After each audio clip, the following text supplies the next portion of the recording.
Okay, welcome back to the second day of the workshop, Theory, Applications and Tools for Multiscale Kinetic Modeling. So after the first day that was fully dedicated to the estimation of the kinetic parameters and microkinetic modeling, day number 2 will be focused on the fundamentals and application of kinetic Monte Carlo simulations. And the workshop will be given by Professor Michael Stamatakis from the University College London. Before leaving the stage to Michael, let me just briefly recap some practical aspects for the ones that registered yesterday. So this is an online workshop. So we are live on Teams with a retention time. So that means that you can move and scrolling the time bar in order to listen, for example, some of the previous parts of the lesson of today. You will be receiving 2 links per day, and we will switch to the second one after one of the breaks. And today, this is planned at 3:30 p.m. GMT +2. As usual, the speaker and also I will send you an email in order to remind you of the switch. In terms of question and answer, you can submit your question using the Q&A in Teams, and we will collect all the questions and we will answer at the end of the day. You cannot use the microphone, and in case of problems, just send me an email. I just want to remind you that the meeting is recorded and the registration will be made available at the end of the online workshop. And for this particular matter, we are going to send you a notification at the end of the workshop. That said, I'm going to leave the stage to Professor Stamatakis. So, Michael, the stage is yours for the second day of the workshop, please. Thank you very much, Matteo, and thank you all for attending the second day of this workshop. So let me try to share my screen. This will be the schedule for today. So we're going to start with a lecture on kinetic Monte Carlo fundamentals, right? So kinetic Monte Carlo simulations of surface reactions that will focus on fundamentals of transition state theory and kinetic Monte Carlo simulation. Then we're going to have a tutorial. So this is going to be a demonstration for a chemistry, specifically the ethylene hydrogenation. And then we're going to have a break. In the second part, after the break, we're going to discuss briefly 3 tutorials, which are actually more intended as hands-on exercises for you to do in your own time. But we will discuss some aspects of these exercises. And then finally, we're going to end this part of the workshop with another presentation that's going to be a research-style presentation, just to give you an overview or a glimpse of how you can use kinetic Monte Carlo simulations to better understand your chemical systems. So this is going to be the presentation on 2 use cases, case studies, in which kinetic Monte Carlo has provided insight into complex behavior of catalytic systems. So with that, we're going to start with the lecture part of this. So I can share my presentation.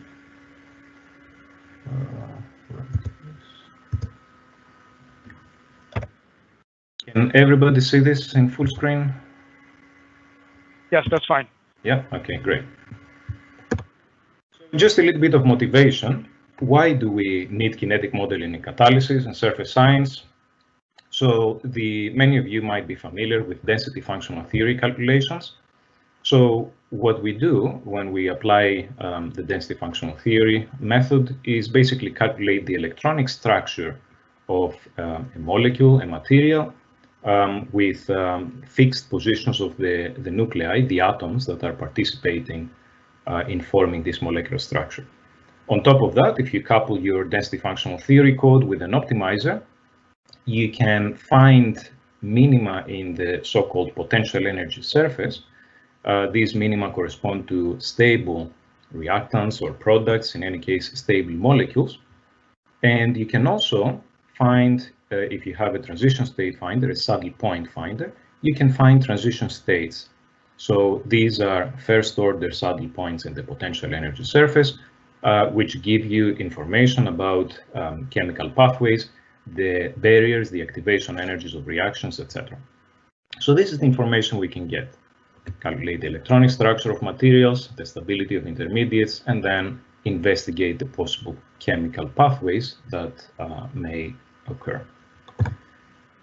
However, we need predictive models able to capture trends in activity and selectivity. So in catalysis, we don't care that much about the stability of the intermediate. This is just a means to an end. What we care about is how much of our reactant is going to be converted per unit time, per site, how much of our reactant is going to be converted to the desired product as opposed to byproducts of the reaction. So this brings forth the concepts of activity and selectivity. And to do these things, sometimes DFT is not enough. So Professor Vlachos yesterday mentioned the concept, the reaction span model, and we discussed quite a lot about energy landscapes of reactions, etc. When the energy landscape of a reaction is complicated, when it involves parallel or competing pathways, then you cannot, just by inspecting the landscape, you cannot make any statements about activity, selectivity, etc. You really have to do kinetic simulation.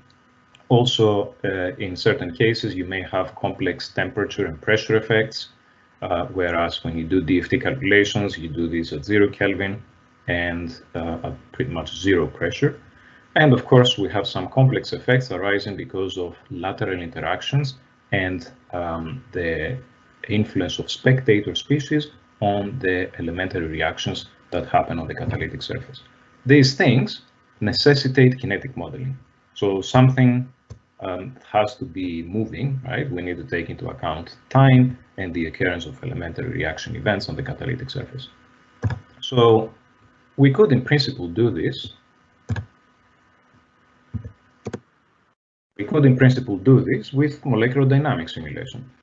If we have a force field that comes from density functional theory or any type of reactive force field, we could have a simulation of a simple reaction like this one shown here. CO plus OH on the surface gives us the carboxyl species. If we were to simulate this, we would see something like this. So what happens here? If we look into the potential energy surface, remember the potential energy surface is really energy with respect to the positions of the atoms in the system. So within the potential energy surface, we see some minima that correspond to these reactants and the products here. And if I play it again, after a wandering around the reactants region, the system transitions towards the products region, going through the transition state, this barrier that we see here. So this can be simulated with molecular dynamics. However, the problem is that it would take a lot of time, a lot of wandering around the reactants region. We might have to simulate millions or billions of atomic vibrations within this region in order for the system to at some point randomly acquire enough kinetic energy to go through the barrier. So if we were to do with molecular dynamics, we might have to simulate for 100 years up to the point that we see a single reaction event. So this is clearly not feasible. And instead of doing that, the kinetic Monte Carlo focuses on the time scale of the reaction events. So it basically coarse grains the time scale to focus on the dynamics of these rare transitions, the rare reaction events. And instead of resolving the trajectory, we only care about the statistics of the transitions. The statistics of the transitions are captured by this kinetic constant, K Rxn. Rxn is reaction, which basically this K reaction gives us the probability per unit time that a reaction will happen. So we don't care anymore about how we get from here to there. We get on average at the coarse grain time scale, how many times do these transitions occur in the system. Now, kinetic Monte Carlo still incorporates spatial information. So it does resolve site-to-site hoppings, the location, the binding of the adsorbates on specific sites, add layer ordering effects, etc. So all of this is spatial information that is retained in the kinetic Monte Carlo description, contrary to microkinetic models, which only care about the coverage of a species on the surface. So in that sense, kinetic Monte Carlo is more high fidelity than microkinetic modeling, more accurate than microkinetic modeling, but of course it's more expensive than microkinetic modeling because it resolves all these effects. So this was just an introduction to what comes next, and in the remaining part of this lecture, we're going to focus first on the atomistic molecular level. So we will discuss the fundamentals behind transition state theory and try to understand where did this equation come from. So that's the first part. Then we're going to go up the scales to the mesoscopic level. So we will focus on facets of nanoparticles such as this one, and we're going to understand how to construct kinetic Monte Carlo algorithms that allow us to simulate reactions on spatially extended systems. And then in the last part of this lecture, we're going to focus on more advanced topics. So we're just going to really scratch the surface because this can be quite complicated. But we're going to discuss briefly the challenges in simulating complex materials, such as this one, complicated reactions that involve many sites, multi-dentate species that bind to more than one site, and also finally coverage effects. So let's start with the fundamentals of transition state theory. So here is the situation again with the potential energy surface. As we said, this minimum is the reactants. This one corresponds to the products. And we have these regions. So within the reaction event, we go from here to there. What I plot with the dark line is the minimum energy path for the transition from the reactant configuration, molecules A and B, to the product configuration, molecules C plus D. Now, during this transition, we go through the transition state. There is a bit of a peculiarity or some nuance to the transition state. We usually refer to the transition state as the saddle point, but this is not exactly accurate. It's better to think of the transition state as a dividing surface, right? This transition state region that I show here. So this dividing surface separates the reactants region from the products region. And this dividing surface has a dimensionality, which is the dimensionality of the state space minus 1. The minus 1 is basically the reaction coordinate, right? So in my schematic, I have this transition state region, which I assume that it has a thickness of delta. This is a very small parameter. The value of this parameter is not well defined, but we will see that in our calculations, in the derivations, this delta will cancel out, will get eliminated. So this will not present any problem. Now, the basic assumption or the basic argument behind transition state theory is equilibrium, or in more accurate terms, quasi-equilibrium between the initial state and the transition state. So in a nutshell, transition state theory uses two pieces of information. So if you're not going to follow the math that I will show you, at least remember that there are two pieces of information that we are after. One piece of information, what is the probability that we will find the system in the transition state? The probability of the emergence of an activated complex, effectively. Second piece of information, how fast does this activated complex go into the products region? How fast does it get transformed to a product? So these two pieces of information can easily come by the quasi-equilibrium assumption, because statistical mechanics has a framework that allows us to calculate this probability that we need, piece of information number one, and the speed because of the Boltzmann distribution of velocities in this region. So with this in mind, let's now go ahead and try to make our arguments a bit more mathematically accurate. So we're going to talk about the first piece of information first. So the probability of finding the system in the transition state. the probability can be quantified by the concentration of these activated complexes, and of course these would be proportional to the partition functions. So this is the quotient between the concentration of the activated complexes divided by the product of concentrations of reactants, and this by the quasi-equilibrium assumption will be equal to the partition function per unit volume of the activated complex divided by the product of partition functions for the two reactants. Now, how are we going to write this? We're operating in the canonical ensemble, so we have a Hamiltonian for each one of the molecular species here. This is a classical partition function, so we also need this term, which is an approximate count of the quantum states within that region of space. And the Hamiltonian will have contributions from translational, vibrational, rotational degrees of freedom, in line with what was discussed yesterday by Professor Vlachos.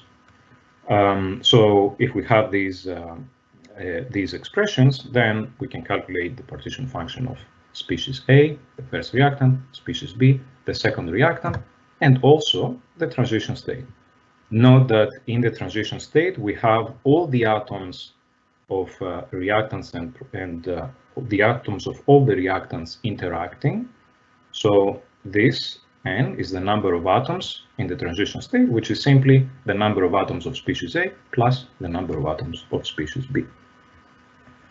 Now, we have this Hamiltonian of the transition state, which we have to somehow deal with. Now, here comes the second piece of information that we need. We said something about the velocity by which the activated complexes get transformed into products. So velocity means kinetic energy.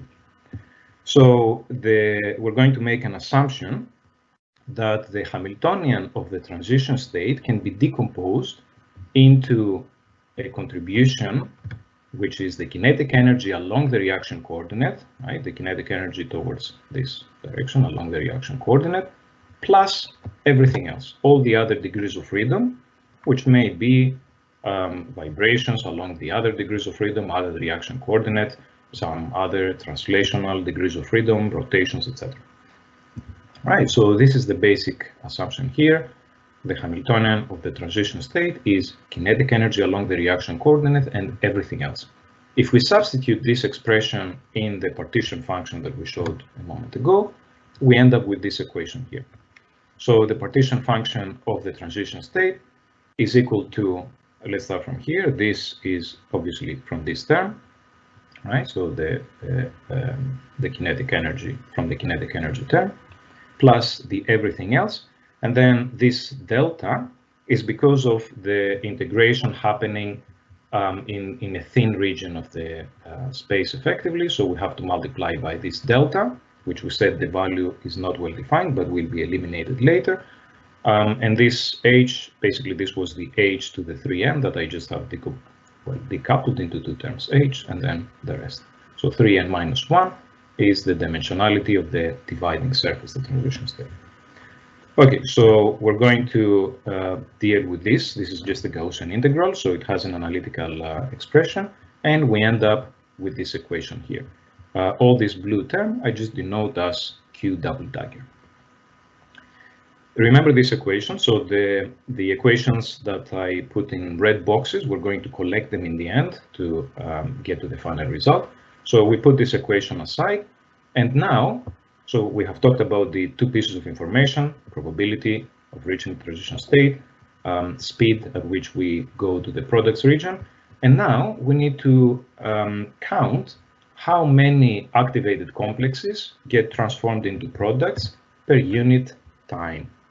So here is the final part of the transition state theory argument. We denote the number of transitions from reactants to products per unit time as RTST, the rate calculated by transition state theory, times delta T. All right, so this is the number of transitions within that small time interval, delta T. And this is going to be equal to KTST. This is really what we want to find in the end. times the product of concentrations of the reactants. This is the typical argument law of mass action. Effectively, you can think of this as being proportional to the probability that A and B will meet together in a small region of the physical space, and therefore will be able to react with the rate that comes from, that is the rate of the transition state theory approximation. Okay, so we need somehow to find what this thing is equal to. So for a moment, forget about this equation, just focus on this. This basically is can be thought of as magnifying, right, focusing on the transition state region. So this is my delta, right? This is the delta, the thickness of the transition state region. We go along the reaction coordinate. So this is the reaction coordinate here. And there is this blue box denotes the probability content, basically, that is located around the transition state region at time t. Right, so this blue box is at time t. At time t plus dt, some of this box, right, part of this box has leaked over to the products region. So this is probability flux towards the products region. And I hope that you agree with me that this delta x divided by delta would be the fraction of activated complexes that undergo the transition towards the products. Right, so if we find this delta x over delta, we have the fraction of activated complexes that undergo the transition towards products at this small interval delta t. How do we find this delta x? It's quite easy, actually. It's the velocity with which the probability is flowing times delta t. What is the velocity? The velocity is the momentum divided by the mass of the system. This is actually a reduced mass, but leaving the technicalities aside, because this can be easily calculated from the masses of the molecules. Basically, the point is that we have a velocity times delta t gives us delta x, and this is exactly what you see here. Momentum divided by the mass, this gives velocity, times delta t, this gives delta x, divided by delta, this gives us the fraction of activated complexes that undergo the transition at time delta t. Now, this momentum is not just the value, right? Because obviously it's a distribution. So we need to say something about the probability that this momentum will take a certain value. So the probability is these terms here, right? So this is basically Boltzmann statistics, the Maxwell-Boltzmann distribution, basically. So this term is proportional to the probability that we will have a momentum p, and then we divide by the corresponding partition function. So all of this thing that I'm circling here, this is the probability that we will have this certain value of the momentum. So putting everything together, right, this will be basically the fraction.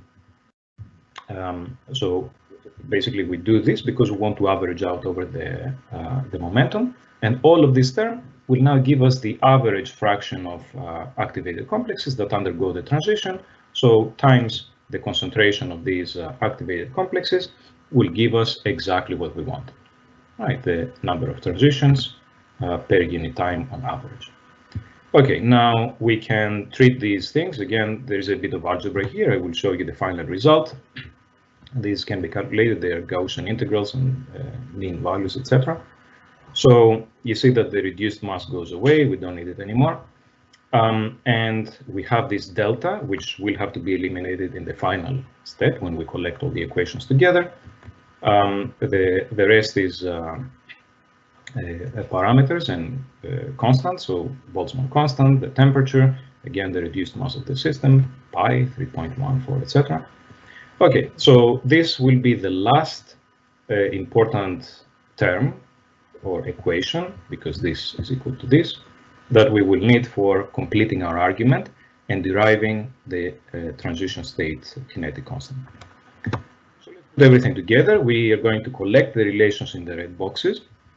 This was the first one. The second one, right, the argument about the probability, the velocity, and then the counting. So it's very easy. We just substitute this term from this expression, and then this thing can be substituted into here. And if you do a little bit of algebra, you're going to end up with this expression.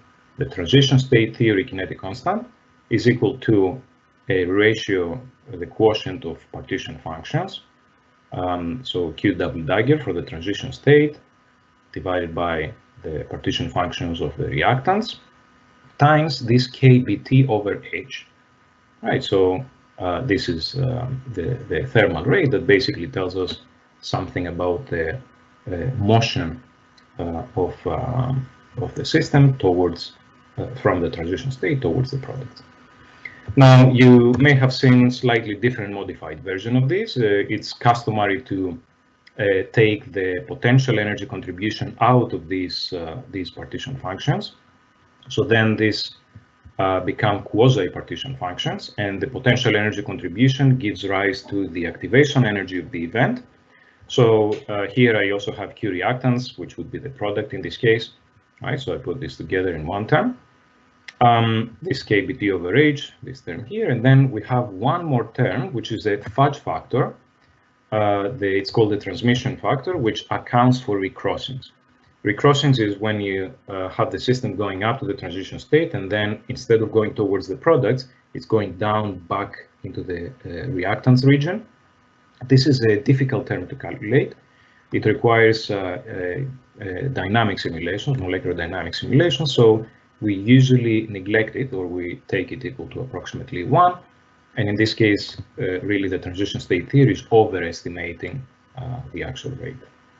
Right, so this is the fundamental equation that comes from transition state theory that we are using in microkinetic modeling.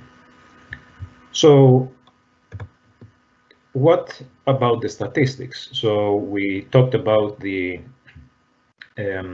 rate for one elementary event. We said something about this this average rate, etc. But what about the statistics? And we care about the statistics because this is what the kinetic Monte Carlo simulation really captures. So we have to say something about the statistical behavior of the number of transitions. So it's really convenient to invoke the concept of the ensemble. So an ensemble is a collection of systems, a set of systems, all of which wander around the same potential energy surface. So you see that some of them, well, one of them here that I just drew there is about to cross towards the products region. This guy is just wandering around the reactants, the same for this one, etc. So the ensemble has to be prepared according to Boltzmann statistics, of course. And the question is, if we are to focus on the ensemble and take measurements of the time that the reaction is happening, what is going to be the distribution of these statistics? So if we say, okay, we start our measurements at time 0, this system transitioned at time 1 microsecond, this one at time 2.6 microseconds, this one at time 5.4 microseconds, etc. If we try to make a histogram of these times, we're going to see that the histogram looks like this. So it looks like the exponential distribution, which means that the waiting time for the reaction events follows the exponential distribution with rate parameter equal to the rate that we compute from transition state theory. This is an important property, a memoryless property of the system, or memorylessness. So this memoryless kind of behavior comes from the fact that the transitions are rare events. So the system, when it wanders around the reactants region for so much time, it essentially forgets where it started from.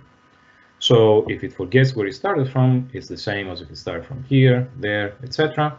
And there are some mathematical theorems that tell you that this memoryless property is associated with some properties of the exponential distribution. So this distribution is a good model for the waiting times of the occurrence of these memoryless events.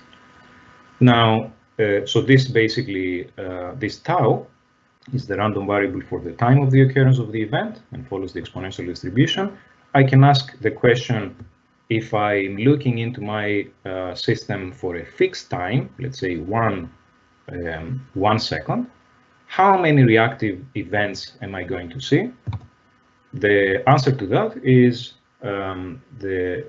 can be shown with another random variable, the number of events, and this follows the Poisson distribution with rate parameter RTST for unit time. If you want to simulate for, let's say, 2 seconds, then you have to multiply this times 2. So per unit time, this would be RTST. So 2 distributions are important here, right? The exponential distribution for the waiting times of the events and the Poisson distribution for the number of the events that are happening per unit time. Both of them, you can find information about both of these in textbooks, and sometimes some textbooks say we have exponential statistics in kinetic Monte Carlo simulations. Some others say Poisson statistics. It's basically the same thing. They just refer to different random variables. So just wanted to show these here both so that we clarify any nuances or any confusion. Okay, so this discussion is still about one event. And now we're going to go to the next part of the lecture, which will discuss how to simulate several reactions on a lattice, which represents the catalytic surface, a spatially extended system. So let's look at this example here. We have some adsorbates, carbon monoxide, OH, a water, and oxygen as well. So these 2 molecules, right, so this is CO and OH, they may give us a carboxyl at some point in the future. And let's say that this reaction follows this potential energy surface, then this may lead to CO oxidation. There is another potential energy surface that is associated with this reaction. So what I'm going to do, if I want to simulate this with kinetic Monte Carlo, is to generate exponentially distributed random times for this elementary event, potentially other elementary events, maybe this wants to diffuse over to another site, etc. So then I'm going to make a list of all of these times for each one of the possible elementary events. I'm going to call these lattice processes because these are processes that occur on the lattice, chemical processes on the lattice. So I generate all these random times. And then if I want to simulate the next reaction, I will try to find the minimum of these times, right? So this is the time that the next event is going to occur. What is that event? Well, the event that corresponds to the minimum time. So this way, we can start imagining how a kinetic Monte Carlo simulation would look like. You can start from an empty surface, then you can detect or find all the possible lattice processes that can happen in that surface, create exponentially distributed times for these, take the minimum, simulate the corresponding lattice process, then update your Q. So you're going to create potentially new exponentially distributed times because you may have new events that are about to happen on the surface, and simulate the most imminent event again, and so on and so forth. So this way of doing it is a variant of kinetic Monte Carlo, which is called the first reaction method. There are some other variants that are based on slightly different representations. So, for example, you can prove that this minimum, right, this minimum time out of all of these is also exponentially distributed with rate parameter equal to the sum of all of these rates, right? The sum of all of these rates here. So you can construct an equivalent kinetic Monte Carlo algorithm that instead of simulating generating many random numbers and taking the minimum, it generates just one random number with rate parameter. It's an exponentially distributed random number with rate parameter equal to the sum. And this will be the time of the next event. And then it has to generate a discrete random number to pick which one of these events will be simulated, and this would be the so-called direct method. So the first reaction method and the direct method are completely equivalent. They generate the same statistics, and they have both been used in the literature for kinetic Monte Carlo simulation. Right, so this is what I just said. So we can simulate a sequence of lattice configurations going through the different reactions and take samples. Now you may be wondering whether there is an equation that governs the statistics of these configurations. So it looks kind of empirical, right? We just generate random times, then we have these events, we simulate them, etc. But is there an underlying equation that might be governing the statistics of the configurations? And the answer is yes. It's called the master equation. So the master equation is a probability balance. The probability is the probability of a state, sigma, right? So this is a small lattice with just 9 sites. These sites can be either vacant or occupied by an adsorbate. If they are vacant, I have the state of the site would be 0. So I have a binary vector that gives me the state of the overall lattice. So 0, 0, 1, because this is occupied, 1, 1, 0, etc. So what is the probability, or rather the change in the probability of this configuration? Well, there are 2 terms on the right. One is the probability influx from other configurations, sigma prime. So what are these other configurations? One example is shown here. So here is a configuration in which if the next event to occur is absorption of site on site 5, this will lead to this configuration here. So there is a probability flux from this state to this state over here. And this is, of course, not the only state. You may also have another configuration in which by absorption on site 3, you get this one. So that's why we have this sum over all the other configurations, the other states, sigma prime. Now, of course, there is an efflux of probability or outflux to other configurations. So from this configuration, if there is an absorption on site 9, right, this will be giving rise to an efflux of probability towards this state, in which site 9 is now occupied. So this guy is 1, it was previously 0. And again, this is not the only state that we are that may arise from this one. There may be others. For example, here you may have a diffusion of this adsorbate to site 6 or absorption on site 2, 1, etc. So again, you sum over all the other states, and this is the transition probability times the probability of the state sigma. Again, here this was the reverse, the transition probability for the reverse transition, sigma prime to sigma, times the probability of the other state that gives a probability to our current state. So this is the master equation, and what is quite interesting about this equation is that probability arises in a linear fashion in this equation. You see probability here, probability there, etc. So you could in principle write this as dp dt, right? You just put the probabilities in a vector, equals W, a transition matrix, times P. So if this is a linear equation, it kind of looks like we're going too much out of our way to construct a kinetic Monte Carlo simulation and do all these complicated things. Why don't we just solve directly the master equation? The problem is the so-called curse of dimensionality. So you see in my example here, I have 9 sites. Each one of these sites can be occupied or unoccupied. So I have 2 states per site, and the state space of the entire lattice is going to have 2 to the 9 states. Now, if I had, in general, if I had n sites in my system, I have 2 to the n sites.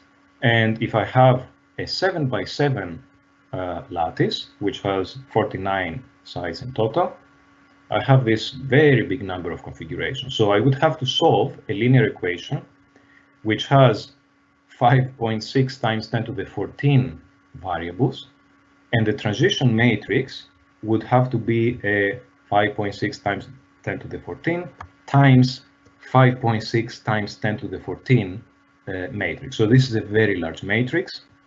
So it's infeasible to directly solve the master equation. Instead of doing that, we simulate and sample stochastic trajectories. Of course, we most of the time we don't even care about the entire probability. We care about things like activity, selectivity, etc. So these are just observables that you can very easily simulate with the Kmc method without the need to know the entire probability in the entire state space. So now we can start talking about the details of the Kmc algorithms, and this is a flowchart that shows you the basic components of the Kmc algorithm. We first define our simulation. So we read the input files, which have information about what species participate in the reactions, what are the reactions that may happen, what is the structure of our lattice, which represents the catalytic surface, etc. Right, so this is the first preparatory step. Second preparatory step, we have to initialize all our data structures and we have to populate our lattice. Then we generate exponentially distributed times for each one of the possible events and put them in a queue. The queue of all the possible microscopic processes that may happen for a given state of the lattice. Right, so these are the preparatory operations. Then we enter a loop.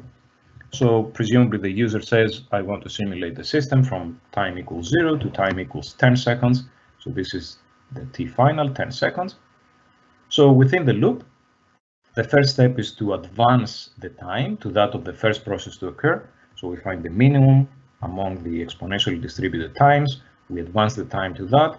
We report our observables. We execute the process. So we remove the reactants from the surface.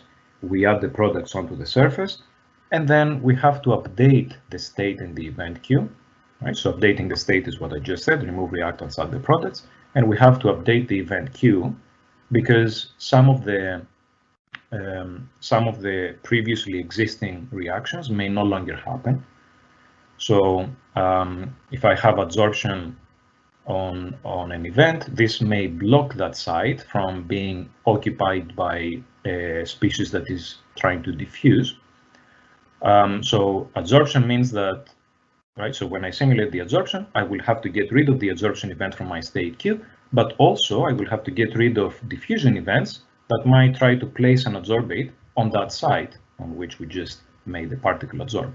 So this is what I mean by updating the event queue.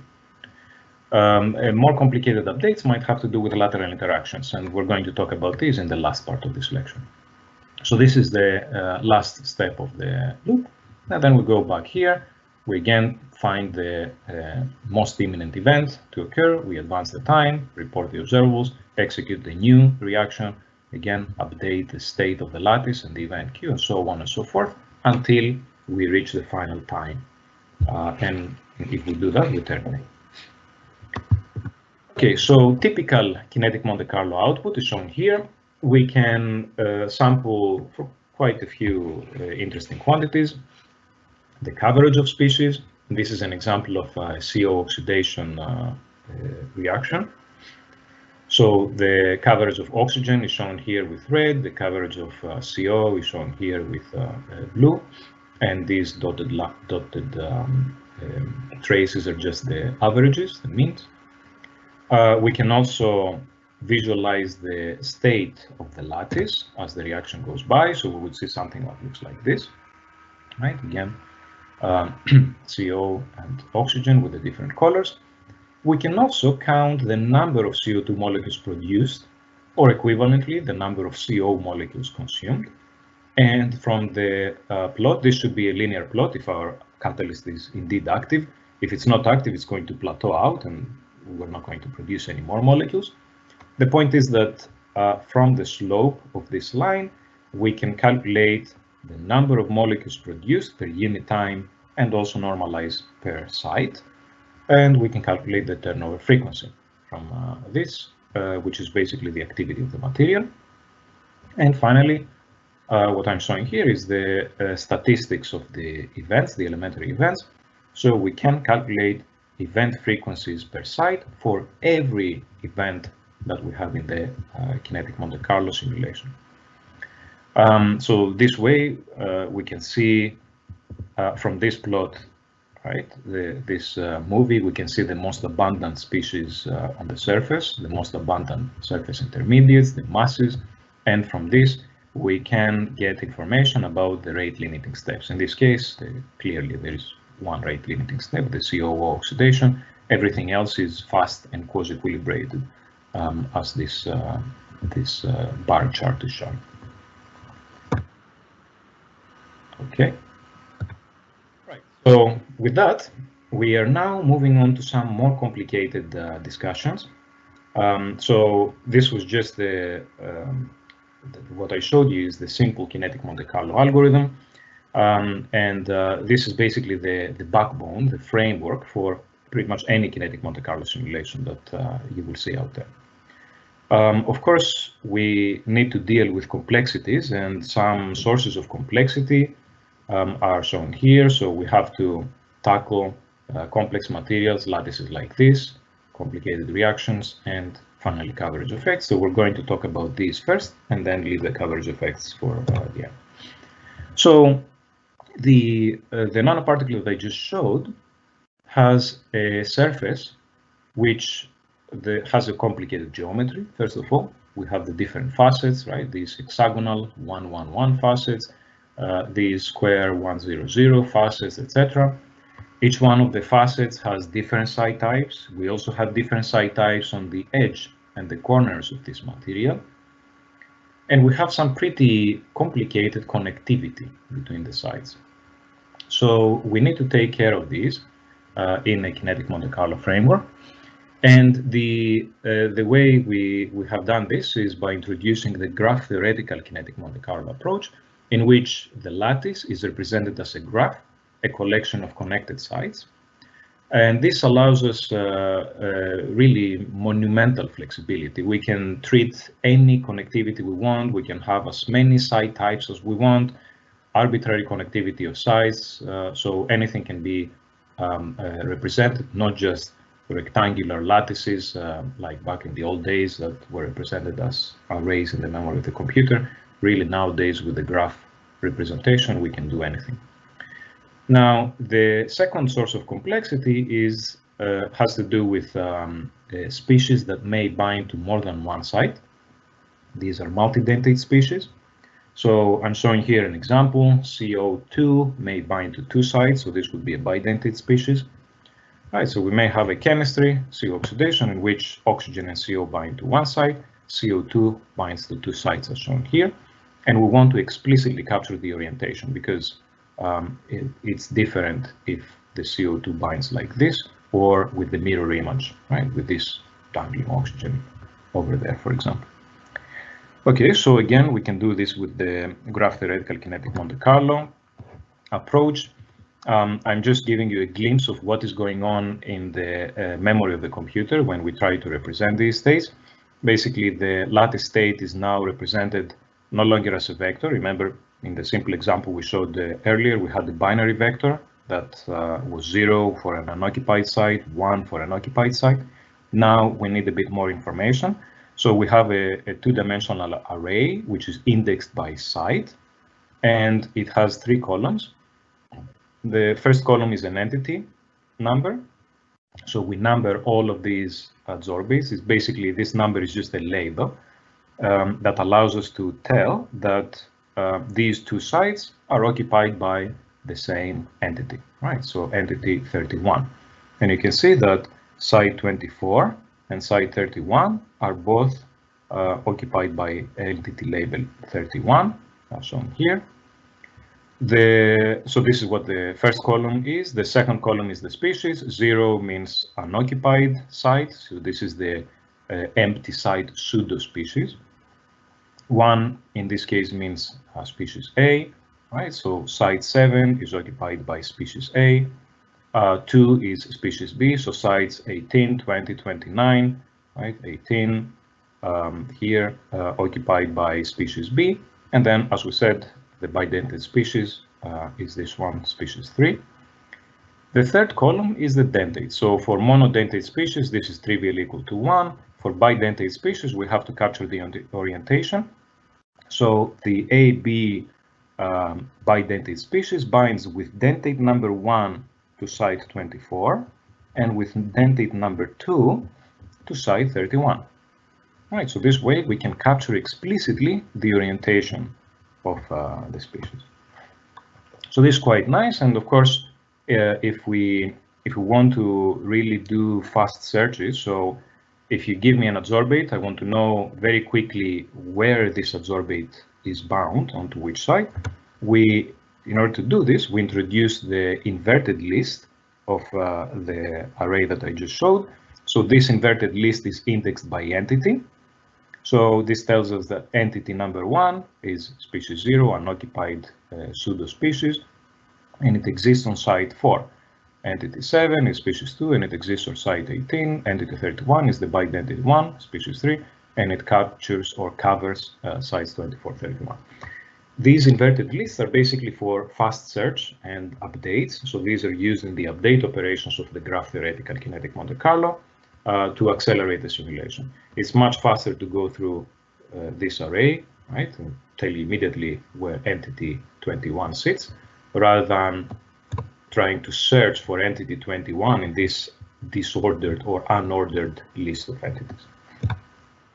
So this is all about the lattice state representation. We need to have some representation of the elementary events as well. So the elementary events are represented as connected graphs. An example is shown here. These graphs have an initial state and the final state. So this is a connected graph with two sides because two sides are participating in the reaction. The first side occupied by oxygen, the second side by CO, and this is the initial state. In the final state, we have a CO2 loosely bound species on the surface bidentate. Right. So then, if we have this representation for the elementary reactions as graphs, it's quite easy to now detect them on the lattice. To detect them, we solve the so-called subgraph isomorphism problem, which allows us to map these elementary events on the lattice as lattice processes. So here, right, we have this oxygen here, and here are the 4 possible elementary events or lattice processes that we can have. Right, so this oxygen can react with either this CO or this CO, etc. And give rise to this configuration here. And I assume that, of course, this is a different site type, so let's pretend that this is indeed the site type that is denoted by the rectangular site. Otherwise, the pattern would not be detected. Okay, so in this case, then randomly, so we generate random times for each one of these, right? 4 possible lattice processes. And it so happened that in this simulation, this one was the one to be picked, and it gives rise to the CO2 bidentate on these 2 sides. Now, there are some optimizations for fast simulation, which I'm just going to go through very quickly. The subgraph isomorphism is actually a combinatorial problem, so it can be pretty computationally intensive. So the reason is that you have to create permutations of technically all the lattice sites to be able to map the elementary event onto the lattice. But of course, you have to check all these permutations and find the correct ones, the ones that satisfy the coverage pattern and also the site type. Of course, there are some optimizations we can do. First of all, we don't need to check the entire set of sites.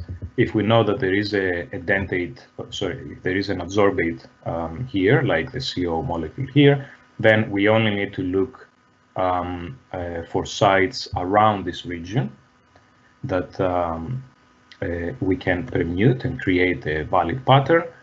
So we consider sites within a certain distance from the entity. And then the second optimization is that we check the permutations while we are constructing them. So we don't construct all the permutations and then check all the sites to find the permutations that lead to a valid mapping of the pattern. We check the permutations while being constructed, and this allows us to get rid of invalid patterns very early on and markedly accelerate the simulation. This is an example here. So this would be a valid pattern that is detected, right? So we have CO here. We only check these sides around, not all the sides of the lattice, and we're going to find this pattern. So CO here and O here, and then this can be a reactive pattern that can give rise to nitrogen and CO2 in the gas phase. This is just an example, fictitious example. So this gives rise to it. Now, once we have identified these possible lattice processes, we also have to store them in the memory of the computer. And this is done by looking into or by populating these lattice process lists. So for each one of the processes, the lattice processes, we store in the memory of the computer what type of elementary event this is. So lattice process 1 may be elementary step 1, namely oxygen adsorption or CO adsorption on site 4. Lattice process 2 would be, let's say, oxygen dissociative adsorption on sites 5 and 6. Etc. So this is the lattice process, which gives the lattice process array, which tells us which sites are involved in the process and also gives us what type of elementary step that process is. And then we also need the inverted list of that, which is the participation array indexed by an entity. So now we know what process, so how many processes each entity participates in and which of these processes are these. So, right, so if you give me an entity, then I can very quickly tell you which processes this entity participates in. And this is the inverted list of that. It makes the search faster. So instead of having to search through all the possible processes, then I just do it very quickly with the inverted list of that. So this allows us to do very fast searches, and this is just an overview of the Kmc bookkeeping.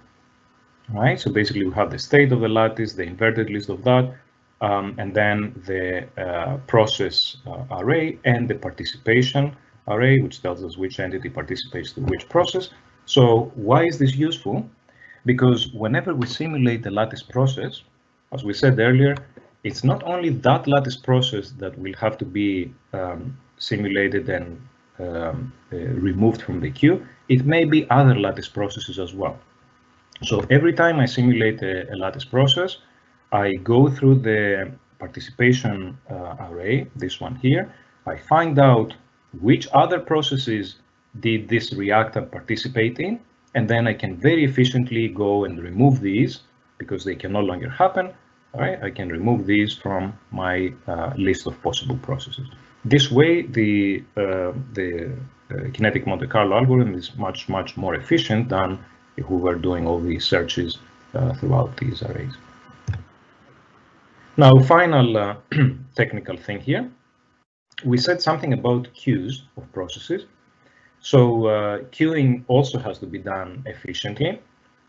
We said that we generate at every Kinetic Monte Carlo step, we generate random numbers which are exponentially distributed, and they tell us when the next event is going to happen, or when each one of these lattice processes can happen.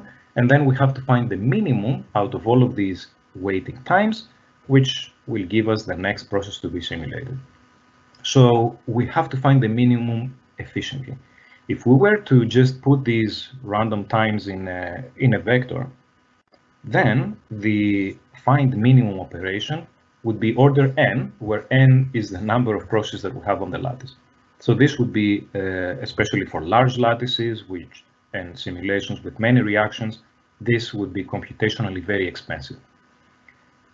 So instead of doing that, we are using this heap structure, which is a partially ordered binary tree.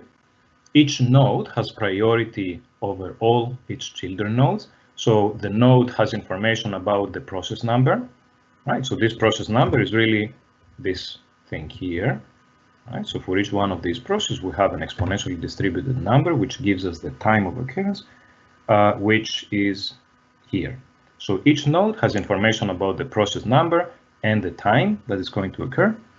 And the priority relation is basically the one that has the smallest number, the smallest time, is the one that has higher priority. So at the top of the tree, we always have the most imminent process that can happen on the lattice. Namely, the process that has the smallest time out of all of them. Right, so this is the heap property. Then we can also see that, for example, this node here has priority over all its children. 0.06 is smaller than all of these times that you see here. 0.08 is again smaller than all of these times you can see here. So you can make a statement about the priority by looking into the parent-child relationship. Right? So a parent has always priority over the children, but what you cannot make a statement about is what is the priority of something here and something there, or any of these and any of these parts of the tree. Why? Because, for example, this and this do not have a parent-child relationship. Right? So you can see here 0.11 is lower. This time is lower than this one, but higher than this one. So even though they're in the same level, you cannot make any statement about the priority like that. You can only know that a node has priority over all these children, right? All of these things here. Okay, why is this useful? Well, because in order to find the minimum, I just have to now do an order 1 operation. So I find the minimum in constant time. It's always at the top. So I find the minimum time, and also I find the process that I have to simulate next. Of course, this comes at a cost. So finding the minimum is now trivial. You just look at the top, but updating, so inserting new processes, updating or removing, will have to be done in a time that scales logarithmically with the number of processes that I have stored in my tree. So we're going to talk about some examples here, just to tell you how this thing works. So as we said, we look at the top process. This is the imminent event, and then addition, removal, and update will have to result in an automatic sorting. So let's talk about removal. So this is process number 4. It may be some desorption from site 36. So we simulate it, and then it has to be removed from the queue, right? I just removed it. Now I have to update the tree, so something has to come up here. It's very easy. I'm looking at the two children of the top node. Which one is going to go up? Obviously, the one with the smallest time. So this one is going to go up. Now I have a hole here that I have to fill in. Which one of these? Obviously this one, because it has the smallest time. Same here. And then I don't want to leave a hole here, so I want the levels to be complete. So this thing can just be reconnected to be the parent of this one. So this is fine. The only thing I need to make a note now is that if I look at the numbers, the labels of the processes, right? Remember this was label the process number 4. So then the last one is going to take the label number 4 because I want to have consecutive numbering of the processes in order to for better memory allocation, basically. So this process is now going to be relabeled into process number 4, and of course the same relabeling will have to be done in the other data structures in the Kinetic Monte Carlo algorithm. Okay, so now let's say that we want to add a process. So I said desorption from site 36 happened, and since we have an empty site, an adsorption of another adsorbate can happen. So then this would be a new process with label number 10, and let's say that this one can happen very, very fast. So this was the random time, exponentially distributed time. So now I see that after adding this process, the heap property is violated because I have a high priority process being a child of a lower priority process. Okay, this can be corrected very easily by doing a swap. So now the heap property is fine among these two, but it's violated here. Fine, we can do another swap, and finally another swap. So this way, the newly added process came up to the top And this addition and rearrangement took log n operations, where log is a binary logarithm, and n is the number of elements that we have in this binary tree. So this is, you would agree with me that this is much more efficient than searching through an unsorted vector, which would happen in order n computational time. Okay, so this is what happens when we add, right? We have to take care of the heap property and potentially do some rearrangements in our tree. And finally, of course, something that I'm not showing here is the update operation that again can happen by just looking at the parent-child priority and swapping if necessary. Okay, so the updates may happen because of coverage effects. So it may so happen that for an existing reaction, let's say CO desorption, if something comes to the area, close to the area of this reaction, because of lateral interactions, it may destabilize the initial state of the reaction and give rise to a change in the rate constant of the event. This is what we're going to discuss in more detail now. So yesterday, Professor Vlachos mentioned that for ideal add layers, in which the Langmuir model holds true, we don't have any lateral interactions between the adsorbates. So if this was an ideal add layer, right, I have a small lattice here, again with 9 sides. It's not a periodic lattice, right? It's just a facet. Imagine it as a facet of a nanocrystal, of a catalytically active metal. So if this was an ideal add layer, then I would just write 4 terms in order to calculate the total energy of the add layer, the 4 formation energies for each one of these adsorbates on the lattice. Right, these are single body terms, adsorption energies or formation energies, depending on the representation. So if this was an ideal case, this would be the expression of the total energy. However, this is not an ideal case. I actually have some lateral interactions. So for every pair of first nearest neighbors, I have to add an energy contribution because of the lateral interaction. So how many of these pairs do I have? One distinct pair, another distinct pair, and then I may have longer range interactions, second nearest neighbor interactions. Here is one, right? Species or adsorbates on sides 4 and 8. Here is another one, adsorbates on sides 3 and 5. So I have 2 such patterns, and I have to sum to add the energy contribution of these interactions. You can also have many body contributions, so triplets, quadruplets, etc. And this is what we call the cluster expansion approach, or cluster expansion Hamiltonian. A bit of caution here. We say Hamiltonian, but this is a bit of an abuse of the term. In reality, these contributions can be free energies, not just energies in the sense that energies in the potential energy surface.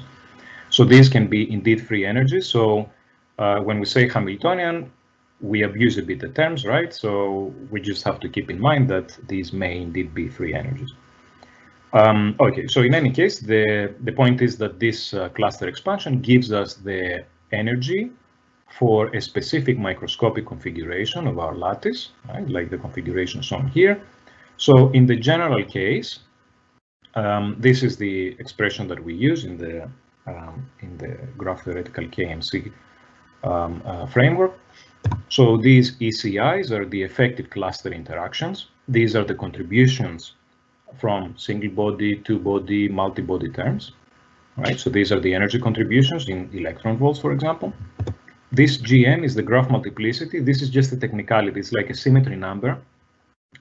Basically, this corrects for overcounting. When we detect symmetric patterns, we may detect the same distinct pattern twice, right? So we may detect this as pattern 5-8 and pattern 8-5.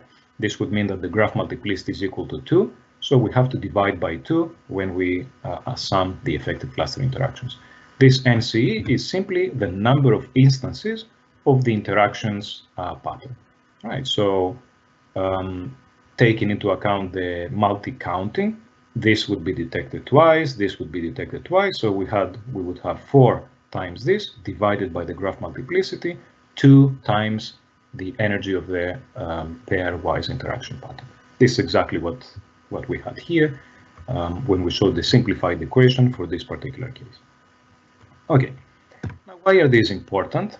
Oh, and by the way, of course, these patterns are again represented as graphs, all of these interaction patterns, and they're detected using exactly the same ideas as what we said earlier for reactions. Why are these important? As I mentioned earlier, these may change the stability of intermediates and therefore change the activation energies and therefore change the rates by which events are happening on the surface. Here is a simple example. I'm looking at the transition probability for desorption, so basically the kinetic constant that desorption will happen. By the Arrhenius relation, this would be a pre-exponential times the e to the minus activation energy over kT. Now the activation energy depends on the state, depends on what is around the desorbing molecule. And of course, I have this times sigma I, because sigma I has to be 1. This means that this absorbent has to be there, that site has to be occupied for the desorption to happen. So this is my the adsorbate on site I. And this is in the case that there are no spectators around the adsorbate on site I. So in this case, you would have an activation energy for this event, which is equal to the binding energy of the species, right? So EA, sigma J, right? So this sum is basically the sum over all the neighboring sites of the this one. Sigma is 1 when these are occupied. In this case, they are all unoccupied, so all of this thing is equal to 0. Now, if there was a spectator adsorbate next to site I, you see that the activation energy would be EA minus J interaction times 1. So the activation energy now is smaller. By how much? Exactly however much is the interaction energy between these two species, right? These two molecules. So some typical values, this could be the interaction energy the activation energy could be like 1.2. This would be the binding energy of the adsorbate. Then this interaction energy would be 0.2, for example. Positive means repulsion. So for every spectator adsorbate, we would see a reduction in the activation energy of desorption by 0.2 electron volts. The contribution of the lateral interaction energy, the repulsion between these two. Right, so you realize that if you start cramping now the space of the lattice with more and more adsorbates, then of course this guy would like to get out of the catalytic surface because it doesn't want to feel the repulsions anymore. So this would lead to an acceleration, let's say, of the desorption process, right? Lower activation energies, faster desorption rates. So the general case, right? So this was one specific case for desorption events. How can we treat the general case? With Bronsted-Evans-Polanyi relations, which correlate the activation energy in the presence of spectators with the activation energy at the zero coverage limit and the delta energy of reaction, again, at the zero coverage limit. So this is the case of the zero coverage limit. What I'm plotting here is the energy with respect to the reaction coordinate. This is the initial state. We go through a transition state, and then we go to a final state. Here is our activation energy, right? Transition state energy minus initial. And this is the delta energy of reaction, final state energy minus initial, of course. So this is in the at the zero coverage limit. What would happen if we start putting spectator species that would destabilize the initial state? Destabilize means that the initial state goes higher in energy. We will also have a destabilization of the transition state, right? The transition state goes also higher in energy. We would have a new activation energy in the presence of the spectators. This means at the finite coverage. We will also have a new delta energy of reaction. And in my case, I assume that the final state is a gaseous species that does not interact with anything on the surface, so this did not get destabilized. But of course, this can be destabilized as well. What I'm about to show you, the Bronsted-Evans-Polanyi equations, they are general. Okay, so these are the Bronsted-Evans-Polanyi relations. For the forward event, the activation energy forward at the finite coverage is equal to the activation energy forward at the zero coverage limit plus omega. This is the omega factor or proximity factor for the reaction times a difference. What is this difference? Delta energy of reaction at the finite coverage limit in the presence of spectators minus delta energy of the reaction at the zero coverage limit. We have a similar equation like this for the reverse reaction, right? So the reverse activation energy at the zero coverage limit minus 1 minus omega times this difference, again, which is the same as this. Now, you can calculate the activation energies at the zero coverage limit by doing DFT calculations, and you can calculate this omega by doing several DFT calculations and fitting a line over to the points that you obtain from DFT. We will show an example later today of how to find this omega factor. And the point is that when you do this, you have to note that, of course, the delta energy of reaction at the zero coverage limit is forward minus reverse activation energy. I'm not showing the reverse activation energy here, but this would be quantities that go like this. So it's pretty easy to verify that this equation has to be true. And the way these Bronsted-Evans-Polanyi relations are written, this ensures that the delta energy of reaction at the finite coverage is equal to the activation energy forward minus the activation energy reverse at the finite coverage. This is very important to satisfy. This is a fundamental constraint, right, which comes from the micro-reversibility, which basically says that energy is conserved. If you go from the initial state to the final state and then back to the initial state, then you end up in the same energy level that you started from. So this is exactly what this says, and this parametrization naturally satisfies this constraint. And this is actually not non-trivial. For a long time, it has been a bit of a hurdle to impose micro-reversibility and thermodynamic consistency in kinetic Monte Carlo and also in microkinetic modeling. So this parametrization does this for you. You don't need to manually check that this is satisfied. Okay, so yeah, in closing this part, the Bronsted-Evans-Polanyi relations are, of course, linear correlations between the activation and the reaction energy.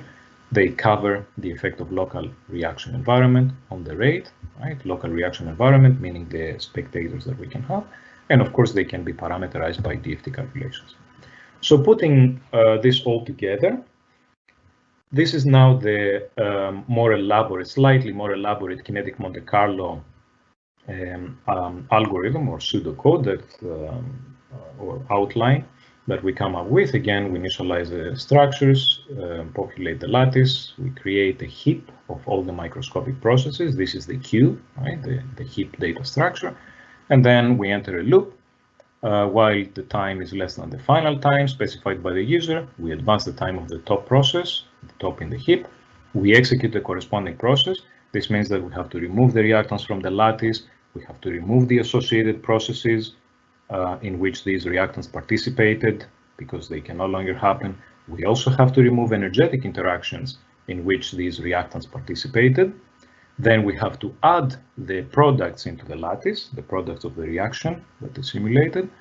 We have to add the new energetic interactions. And of course, we have to add the new processes.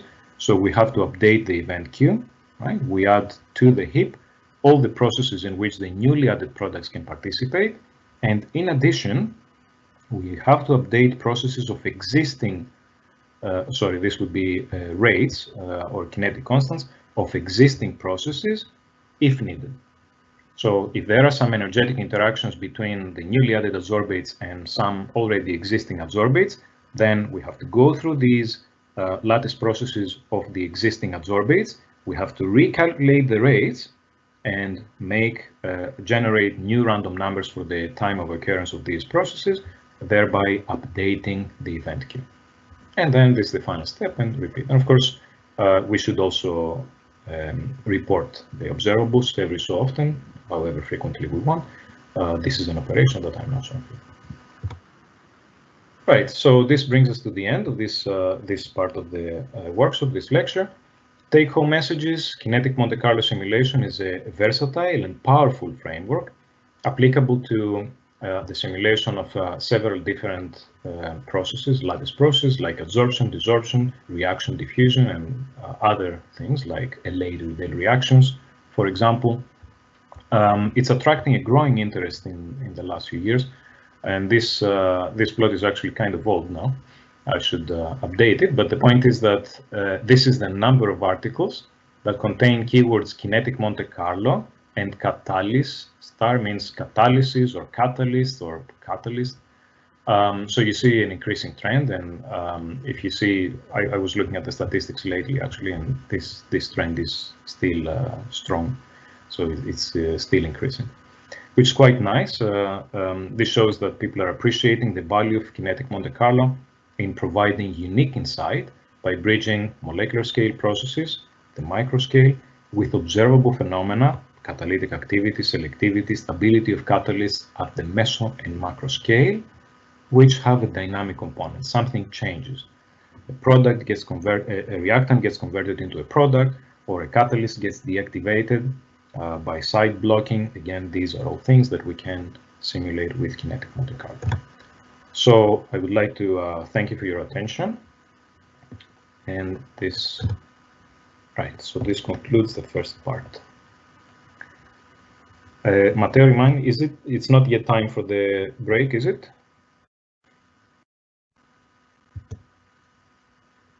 Let's see, okay, no, not yet. So we're going to now move on to tutorial number 1. So this would be a tutorial on Chakras. Chakras is the Kinetic Monte Carlo framework.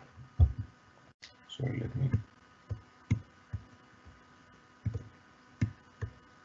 let me share my screen. Okay.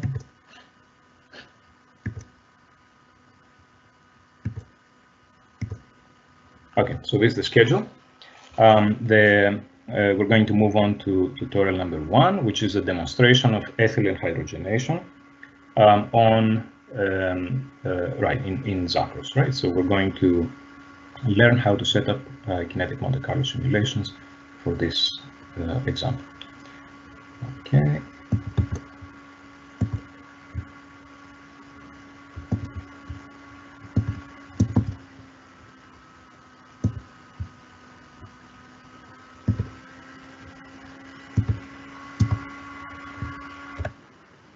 So is this fine? Everybody can see that?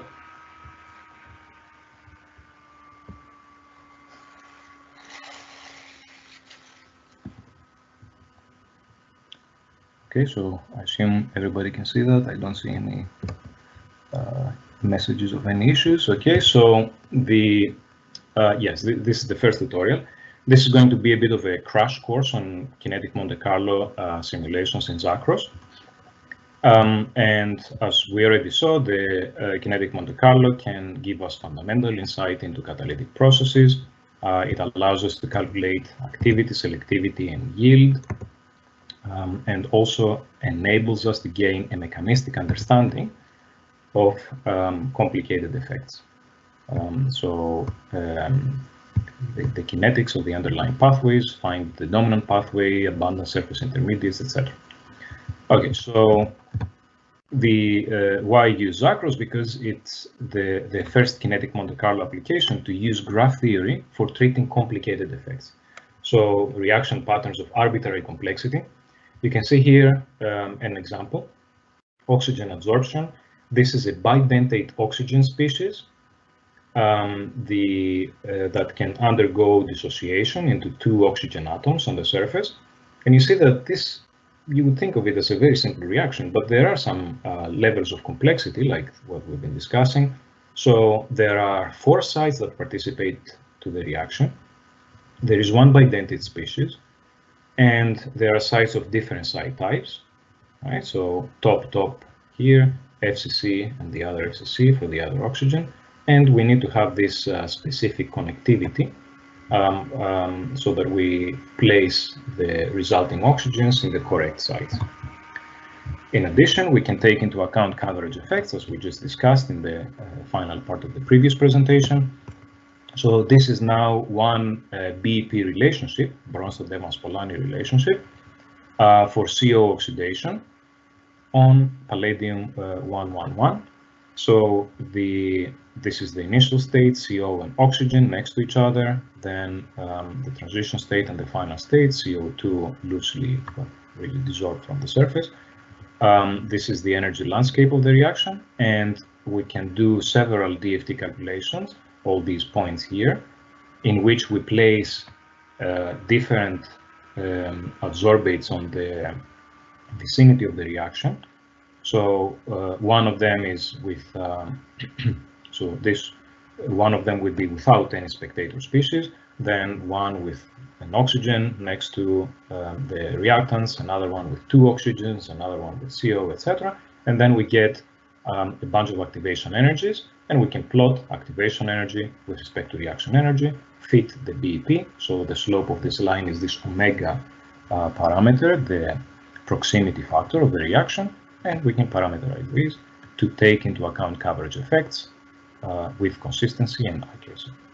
I'm going to, in the last part of this workshop, I'm going to talk about the system in more detail and show you that this indeed helped us elucidate some interesting features and actually puzzling experimental observations of a CO titration experiment on palladium.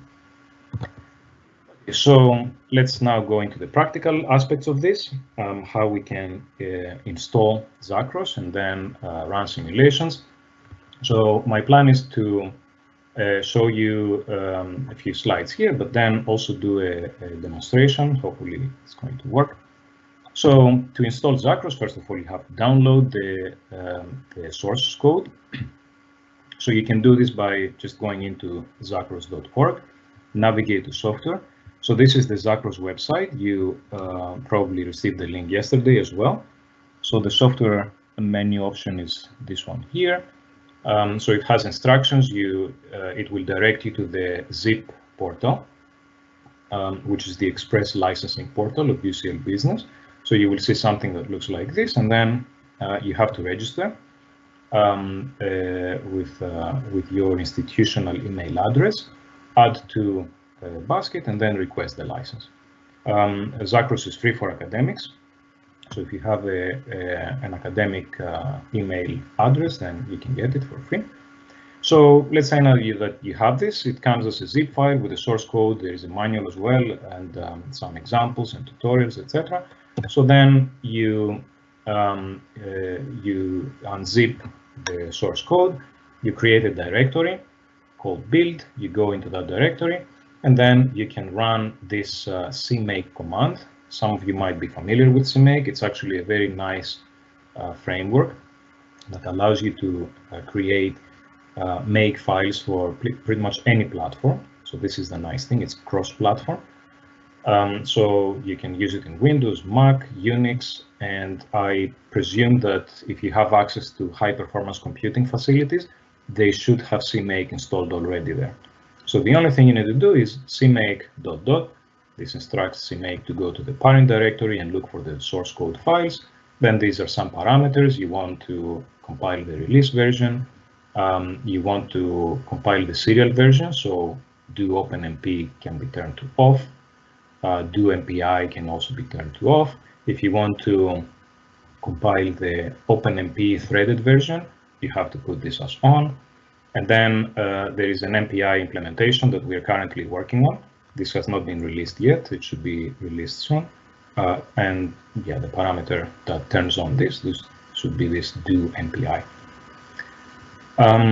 If you want to have some specific Fortran flags, for example, we want to check the bounds of an array, then you can do this, right? So you just have to give it an additional option, cmake Fortran flags, -G. This generates additional debugging information, and then this checks the array the array sizes so that it makes sure that you don't overflow.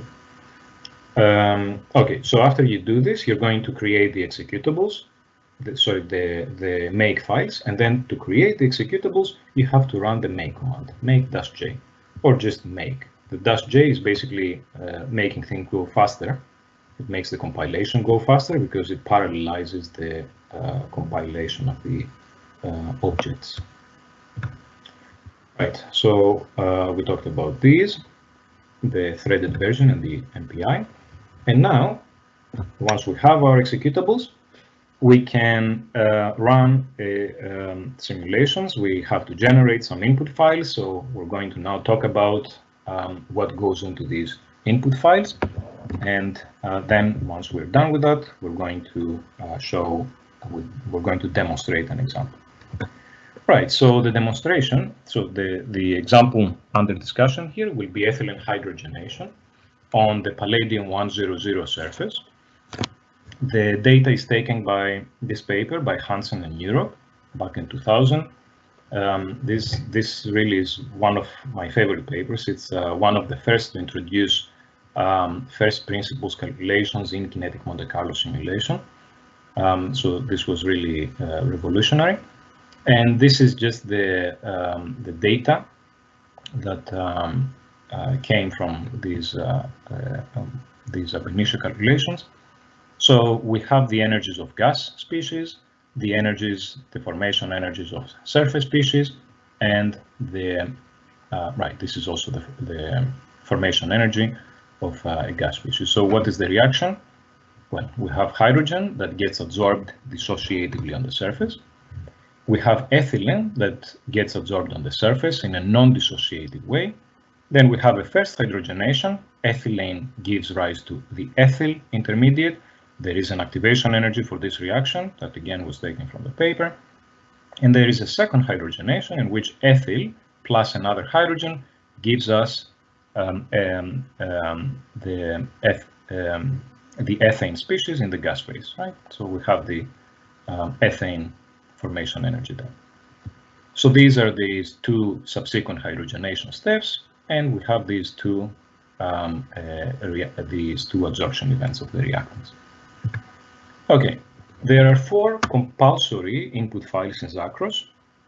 We're going to start discussing the general simulation input file, which is the easiest one probably, and the structure is shown here. So this is a minimal general input file. You have to specify a random seed. If you don't specify one, Chakras will choose its own, but then you won't be able to simulate you won't be able to have a reproducible simulation. So it's always advisable to specify a random seed. Then you specify the conditions of the system, so temperature and pressure. And shown here, you specify the gas species information. How many gas species do we have here? Just 3. Hydrogen, ethane here, and ethylene. So we give it some names. These names can be anything you want, right? Chakras is not going to check correctness of the formula. So you can have names, literally you can have hydrogen, right? Ethylene, etc. You have to specify the energies of these, and these are formation energies. And the molecular weight is just a placeholder. It's not used at the moment. It's for future development. And you have to specify the gas molar fractions. Right, so this again has to do with the conditions of your simulation. Second block, we specify the surface species. We have 3 surface species: hydrogen adsorbed, right? So atomic hydrogen adsorbed, ethylene adsorbed, ethyl adsorbed. We have to also specify the dentation. So this hydrogen can occupy only one side. This adsorbed ethylene can occupy 2 sides on the surface, and the adsorbed ethyl also occupies only one side. Right, so this is the information about the species and the conditions. And then next, some tunable parameters for the simulation, namely how often you're going to take snapshots. Every 10 to the minus 5 simulation time units. How often are you going to report the process statistics? Again, every 10 to the minus 5, and the species number. So all of these control how often you're going to be writing some information into the output files of Zacros. Also, here we have turned on the event reporting. So every single time Zacros is executing a lattice process, it's going to output some information in the general output file. This I have turned it on just for demonstration. Obviously, when you run a simulation with billions of events, you don't want to have this turned on because then you're going to end up with really huge files. Also, there are other reporting modes. It's not only on time, you can do on logarithmic time, on real time, every 30 seconds of hour clock time, or every a few thousand events, etc. These are all discussed in the manual. In the interest of time, I'm just showing a minimal set of options here. So this, so all this controls the Zacros behavior in outputting information in files. And these are basically termination criteria. So the simulation will terminate when the max steps is equal to infinity. So this is not going to be a criterion.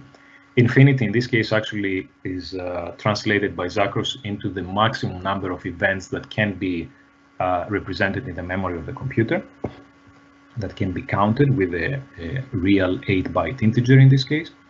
The maximum time, something really, really large here, and the maximum wall time, 5,000 seconds. Now this wall time is a really useful feature, because sometimes when you run on a high performance computing facility, you will have a maximum wall time of, let's say, 24 hours for your Kmc simulation.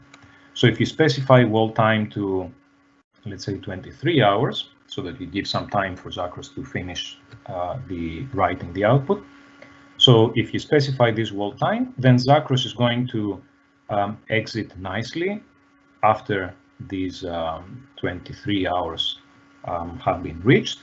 It's going to write the restart.inf file, which will allow you to resume the simulation from exactly the point it stopped. So this is quite nice, because you may want to run a simulation in chunks. So if you run it in several chunks using this wall time and the restart feature, you're going to get exactly the same results as if you were to run the simulation one-off in the course of like 3 days or 1 week or whatever. So this is quite a useful feature. We end the general input file with the keyword finish. So this is the first out of 4 input files. Next, we're going to talk about the lattice structure, energetics, reaction mechanism, and then there is also the initial state that we're not going to cover today. You can find the information on the manual. Okay, now let's talk about how to specify a lattice in the input file of Zacros. So there is a lattice generator for easily defining any periodic 2-dimensional structure. There is also the way to give Zacros an arbitrary lattice in which you have to specify the position of each side of the lattice and also the connectivity with neighboring sites. Again, we don't have time to go through this today, but you can look into the manual for more details. So we're going to only focus on periodic lattices. And there is a simple recipe that allows you to create this lattice input file. First, you have to draw the unit cell with all the lattice sides in there. So here is my unit cell, right, with the dark black lines. Here are my sides. So this is, by the way, for this example, I want to create a lattice for the palladium 100 surface, right, as we said before, the ethylene hydrogenation example. I want to take into account top sides and 4-fold hollow sides for this lattice. So here is the first side, it's a top side. Here is the second side, it's a 4-fold hollow side. So I make this drawing, and then I have to draw the periodic images clockwise from north to southeast. So this is the north neighbor of my unit cell, the northeast neighbor, east neighbor, southeast neighbor. So I hope you agree with me that if I specify the connectivity between sites internal to a unit cell and sites in these 4 images, then I know everything there is to be known to create the lattice structure, because obviously the connectivity between let's say this side and this side, can be also replicated from the south neighbor to the central side. So we only need to specify the connectivity of these four, and then Chakras will take into account this information to specify the connectivity between these other four sides, right? The south, the southwest neighbor, the west, etc., by symmetry, and of course we'll be able to generate the entire lattice. So that's why we draw only these periodic images. So we do that, and then we finally mark all the links with neighboring sites on these cells. So we have internal links, right, between site 1 and site 2 in the unit cell, and then links between site 1 and site 1 of the north neighbor, site 1 and site 1 of the east neighbor, site 2 and site 2, well, site 2 and site 1 on the north neighbor, the sites 2, central and north, right, northeast, etc. So I only mark the links between, when it comes to the external ones, I only mark links between the sides of the central unit cell and the neighbors. So I wouldn't mark again the link between this site 1 and this site 2, because I have already taken this into account. Right. The same applies to this. I wouldn't mark this link between site 1 and that one, because this is already taken into account here. So once I have done this, and I have this picture, then it's very straightforward to translate this picture into Chakras input. So here is the Chakras input file. It starts with the keyword lattice periodic cell. We define the cell unit cell vectors in the lattice. So this is the x coordinate and the y coordinate of the A vector, the x coordinate and the y coordinate of the V vector. We specify how many times we want to tile the unit cell to create our big lattice. So we want a 7x7 lattice here.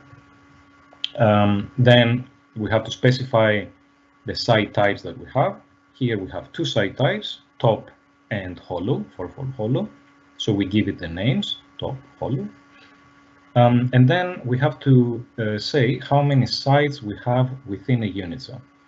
Here it so happens that we have one of each, one top side and one hollow side, fourfold hollow side in there. So it's just two sides, but we could also work with a different unit cell in which we might have different numbers of these. In any case, this is the total number of sides that are there in the unit cell. And the side types of these sides, the first one is a top side, the second one is a hollow side. So just to clarify, this is a general definition about how many side types I want to define and what are these names. This is the specific number of sides in my unit cell and the specific side types of the first side, the second side, the third side, if I had any, in my unit cell. Now, I also have to define the coordinates of my sides. These are fractional coordinates. So this should actually be A and B, all right? It so happens here that these are, so the A and B vectors are also multiples of the Cartesian vectors, but in any case, they should be A and B. So 0.25, 0.25, this defines the coordinates, the fractional coordinates of this side, the first side, 0.75, 0.75, the fractional coordinates of this side here. Okay, so far so good. We finally have to define the connectivity. So we now look into the links that we have drawn in our picture. And for each one of these links, right, the thick links here, we have to put one line into this block of instructions that specify the neighbor instruction. So 1, 2 self means that site 1 is connected with site 2 within the unit cell. Then 1, 1 north is capturing this connection here. 1, 1 east is capturing this connection here, etc. 2, 1 north. 2, 1 northeast, this one, etc. So all of these give the instructions to Chakras to just place the links of the between the sides. Now, of course, the question is how do you define the, or how do you tell if you want to have a link between two sites or not. And the answer to that is that you have to think about your reaction. If there is an event that might involve sites 1 and 2, then you should make these connected. So, for example, if there is a diffusion event between a diffusion event for an absorbate sitting on the top side and then it goes to the hollow side, then in order to define this diffusion event, you have to have these two sides connected, and we're going to talk about how to define the elementary event in Chakras language in a moment. So this is the input file for the lattice, right? The lattice input.dat file. And now we're going to move on and talk about the energetics. As we mentioned earlier, the graph theoretical Kmc incorporates the cluster expansion Hamiltonian for an accurate representation and flexible representation of adsorbate lateral interactions. So the way this works is like this shown here, right? So the total energy of the lattice is number of instances of a pattern times the energy contribution, the effective cluster interaction. You also have to define by the graph multiplicity. So the way you can define these in Chakras is again with graph patterns. So we're going to talk about two examples here. One example is this one here, hydrogen pair repulsion. So we're going to make drawings again that can be easily translated into Chakras input. So here is the drawing, the drawing for the hydrogen pair repulsion. We have to draw, first of all the sites and the species involved in the pattern. So these are the sites. I make them, I use this marker because this binds to a fourfold hollow site. And the second hydrogen binds to another fourfold hollow site, which is a neighbor of the first one. Right. In this example, we have a bidentate species. So our ethylene is bidentate in this simulation. So binds in a top configuration, and of course these have to be connected. Second step, we number all the sites, the adsorbates, which are the surface entities, and the dentates, right? So S1, right? So this is site 1, site 2, S2. This is entity number 1. This is entity number 2. Right? When I say entity number, I mean that every molecule is labeled.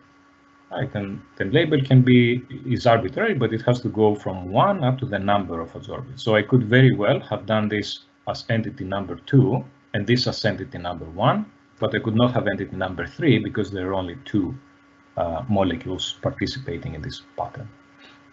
I also mark the dentates.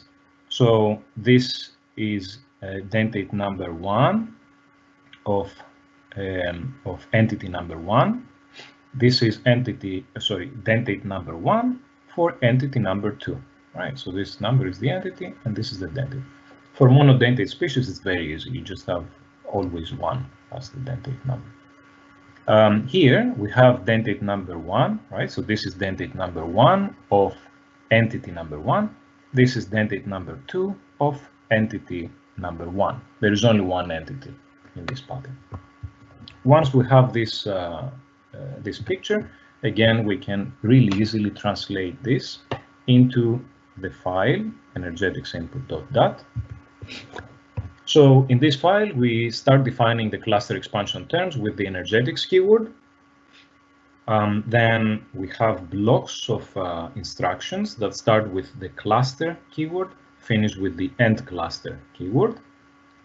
And the way this works is you have the keyword cluster, you give your cluster a name, right? This is just a string, any name you want just to remind you what this pattern is.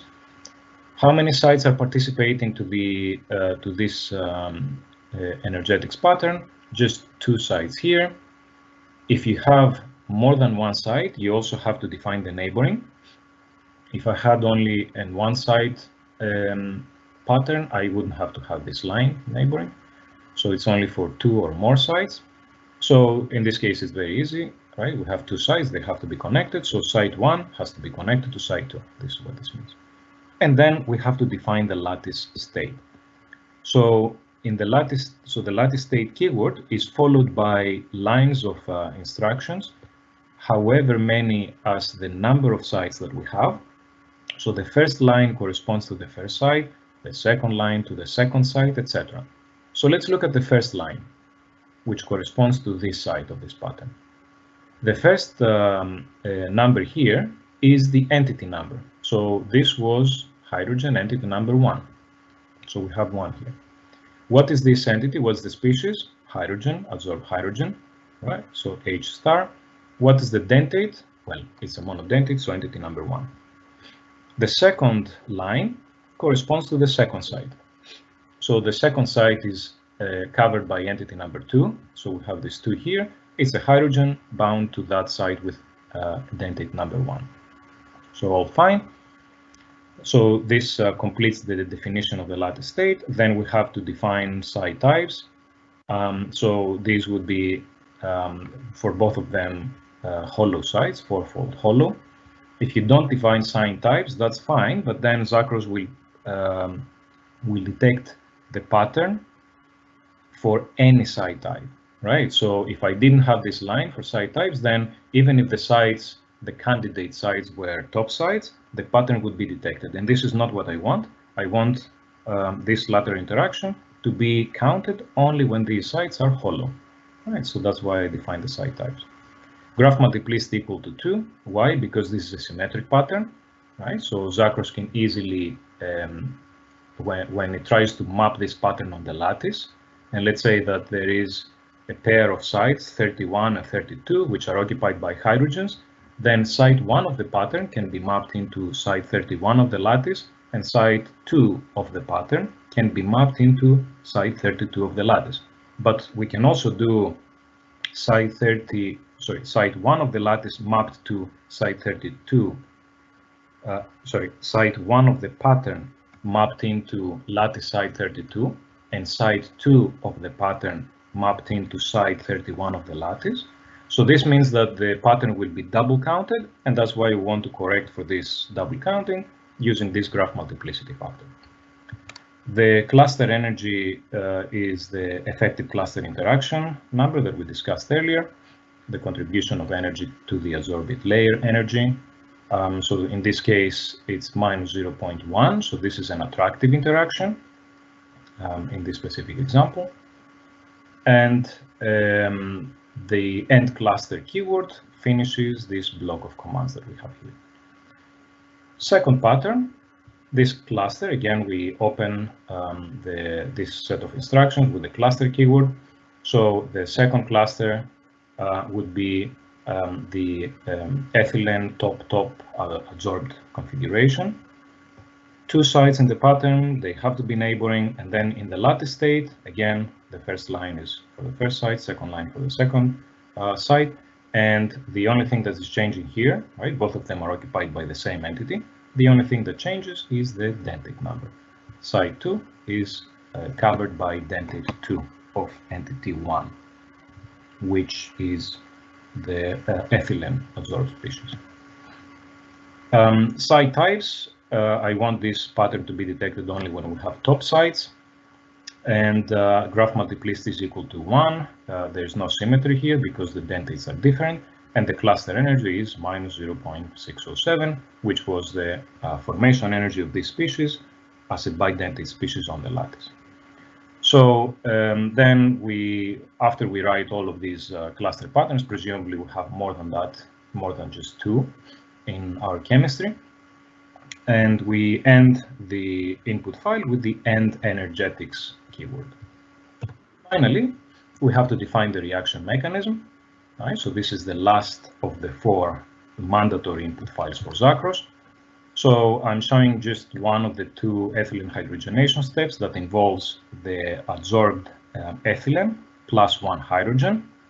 So these are adsorbed, so this ethylene is adsorbed on a top-top configuration as we saw, and there has to be a neighboring hollow site covered by hydrogen, and this is the initial state. And then in the final state, we have the ethyl species covering site 1, and these two sites are just empty. So again, we have to draw the sites, we have to number the sites, draw the entities, number the entities and the dentates for both the initial state and the final state.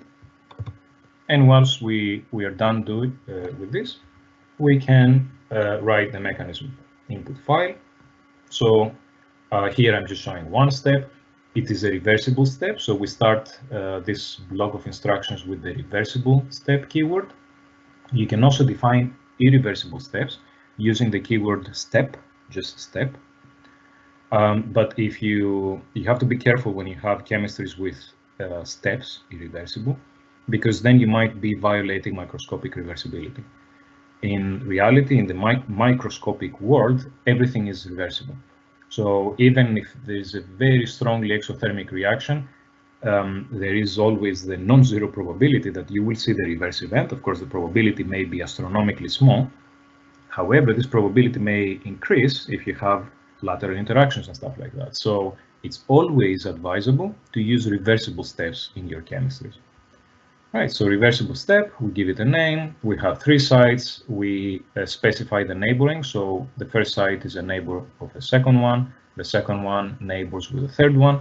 And then we have to specify the state, the initial state and the final state. You see that the way this works is very similar to the state specification in the energetics input. So first line for the first site, second line for the second site, etc. Both these two sites are occupied by entity number 1, which is the ethylene, and these are the dentates, right? And then site 3, the third line, is occupied by entity number 2, which is the hydrogen, which binds there with dentate number 1. And then in the final state, we have this. Star is a reserved keyword for Chakras. It denotes the empty site pseudospecies. And it's a good convention to have stars for the bound species as well, to be able to tell them from the gas phase species, which wouldn't have stars. So this is the final state. And then we want to define the site types, top, hollow, as shown here for sites 1, 2, and 3. Then we define the pre-exponential, 10 to the 13. This is just an approximate pre-exponential, approximately equal to kT over h at around 500 Kelvin. And then the pre-exponential ratio. So this would be the pre-exponential of the forward divided by the reverse event. And finally, the activation energy. So the activation energy here is just 0.676 that comes from the calculations by Hansen and Muir. And reversible step to close this block of instructions. And then here we end the mechanism, but of course there would be more steps there, right? So you would have reversible step, hydrogen absorption, some instructions there, and reversible step, another one for the ethylene absorption, another one for the second hydrogenation, etc. So after we do all this, we have our 4 mandatory input files, and we are ready to run a simulation. So to do that, we put all our input files in one directory. We invoke Chakras from a command prompt, right? So this is Chakras.exe. We have to give the path of Chakras, right? So these are the input files, and then you would see something that looks like this. And then you would terminate the simulation. So you would have see the restart INF file, which allows you to resume a simulation after it finishes, if it finishes before the end of the actual simulation, but when the wall time finishes. So we do all this, and then we can post-process the results. So by the way, we get these output files, the general output, history output that has configurations of the lattice. General output is just some general information about the simulation. Lattice output, which has the information about the lattice and the connectivity, the site coordinates, etc. Procstat output gives you the statistics of the occurrence of elementary events. And finally, specnum output gives you a count of the species, the molecules that you have per species on the catalytic surface, but also the gas phase species that are produced or consumed in the simulation, along with some other things like the temperature of the system, the lattice energy, the number of events that happened, etc., etc. So once you have these results, you can post-process them. So here is an animation of the lattice state. So in this lattice state, we can see that the lattice is mostly covered by hydrogen, and once in a while, we can see some bidentate ethylens that are absorbed on the surface. Ethyl is a very short-lived species, so we never see it on the surface. And we can also plot the coverage with respect to time. You see that it's quite rugged because we have a very small numbers of ethylene on the surface. So this thing here, this value corresponds to just one ethylene in the entire lattice. Right? You see that it's a very small coverage. MATLAB scripts are available for post-processing, but these are actually phased out now. I'm going to give you a sneak peek on a graphical user interface that we are developing, and that should be released within the next 2 to 3 weeks. We're just working out the licensing terms with UCL Business. So keep an eye on the Chakras website, and you will see when this graphical user interface gets released. So we can also look into the procstat output file and draw this bar graph that shows the event rates, frequencies per site. So this gives us the reaction occurrence statistics, and of course we can count the number of molecules of the product, ethane in this case, that is produced, to calculate the turnover frequency. So for more information, you can look into the website. If you go to chakras.org/workshop, this is the link that you will find the material that I presented today and the 3 more tutorials that will be coming up. The upcoming 3 tutorials are mostly intended as an exercise that you can do in your own time to practice a little bit on how to use Chakras. The solution is also, or a model solution, I should say, is also made available in the website, so you can check what you have done. And yeah, so you can access all these with chakras.org and chakras.org/workshop. Now, right, we're going to do this. I'm going to demonstrate how we can run this simulation. So I guess I will have to share my desktop.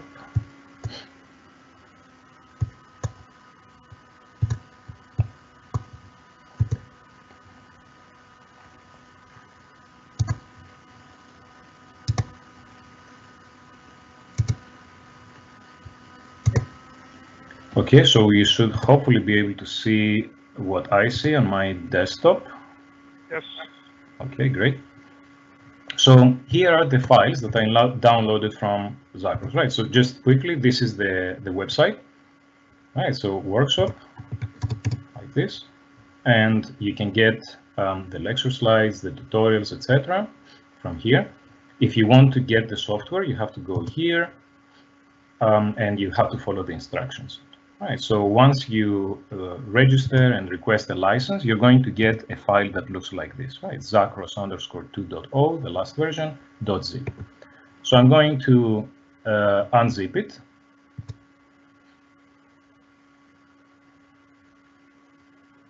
Right, so I now have the source code of Chakras, right? All of these .f90 files. Chakras is written in Fortran, and there is a manual that you can consult whenever you have any questions about how to do something.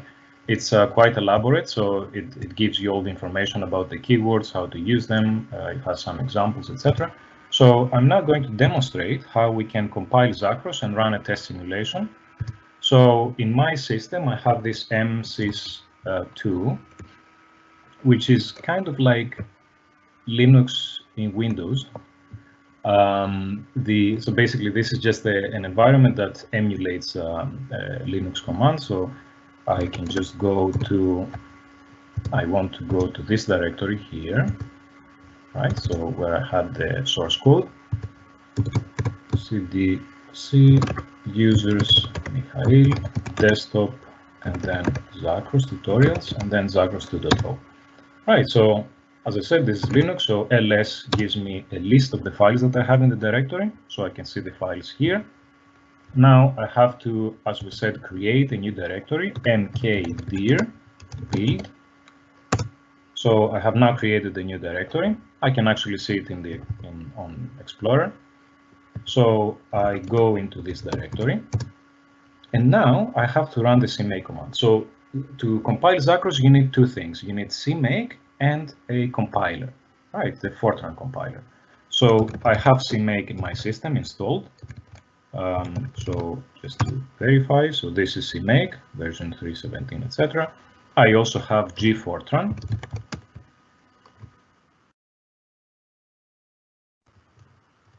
Version 9.3. In addition to these two, if you want to run the tests, you need to have Python. I will talk about the tests in a moment, and I will demonstrate this once we have done the compilation. So let me just clear my screen and then run the cmake command. Cmake ... instruct cmake to go to the parent directory and find the source files. I want to specify that I'm running in the msys system. So this is what is called the generator, msys make files. By the way, if you're running on a native Linux environment, you will not need this, right? So you will not need to do anything here. I can also specify that I want the serial version, because when I run the example, I don't want my laptop to be overwhelmed working with the full processors. So do open mp equals off. So I'm going to compile the serial version. You can also specify that you want the release version, but this is the default anyway. Right, so this command creates the make files that then we will use the make command to compile the actual executable. So you see that something is happening here, right? You have the C make files. There is a pre-processed file, etc. And then after that, we don't need MPI here, and I don't have it installed in my computer, so we don't bother with that anyway. And then we do the make -j. -j parallelizes the compilation, so it goes a bit faster. So it's really easy. You see that in a few minutes, once you have obtained the Chakras source, within a few minutes, you can install Chakras. Of course, you have to have a Fortran compiler and cmake. These should be available to you if you're doing this compilation in a cluster, in a supercomputer. Okay, so the compilation proceeds. And you will see that we get quite a lot of files here. The important one is chakras.exe, which is this one here. I'm in Windows, so this is chakras.exe. If you were in Linux, it would be chakras.x. Okay, so I said something about tests earlier. So Chakras, the Chakras distribution comes with a set of tests that allow you to validate your compiled executable. This is very important because in some cases, the Fortran standard may have not been fully implemented in some compilers, and we actually make use, especially in the upcoming version of Chakras, we make use of quite advanced features, object orientation, pointers. We have several of these already here, procedure pointers, etc. So you really want to test the executable that you compiled and make sure that it passes all the tests. This gives us confidence that when you use it for your new calculation, nothing's going to go wrong and everything will be calculated correctly. So to run the test, you need to have Python. So I do have Python here, version 3.8. I believe you need to have Python version higher than 2.6 or something. In any case, now the norm is 3, at least 3. So this is what I'm going to use. Now to run the test, you can do make test, right? So this command, this will start running the test. This can take quite a long time because it runs all the tests. There are 3 classes of tests: fast, slow, and medium. So this command will run all the tests, and it may require Depending on how fast your machine is, it may require up to an hour to complete. So I'm just going to stop this, and instead I'm going to run all the fast tests. Right, so make test runs all the tests. ctest-l fast will run the fast tests, and hopefully all of these will pass. So I will have validated my my compiled executable.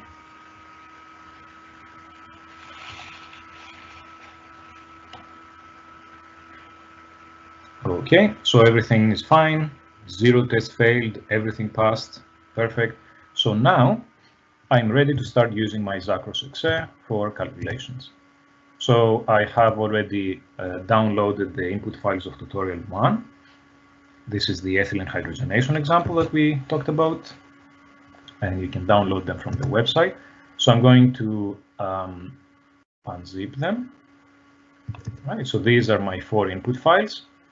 I'm just going to open the mechanism input as an example. All right, so you can see all of these elementary events that we have here, etc. Okay, so now I have to navigate to that directory.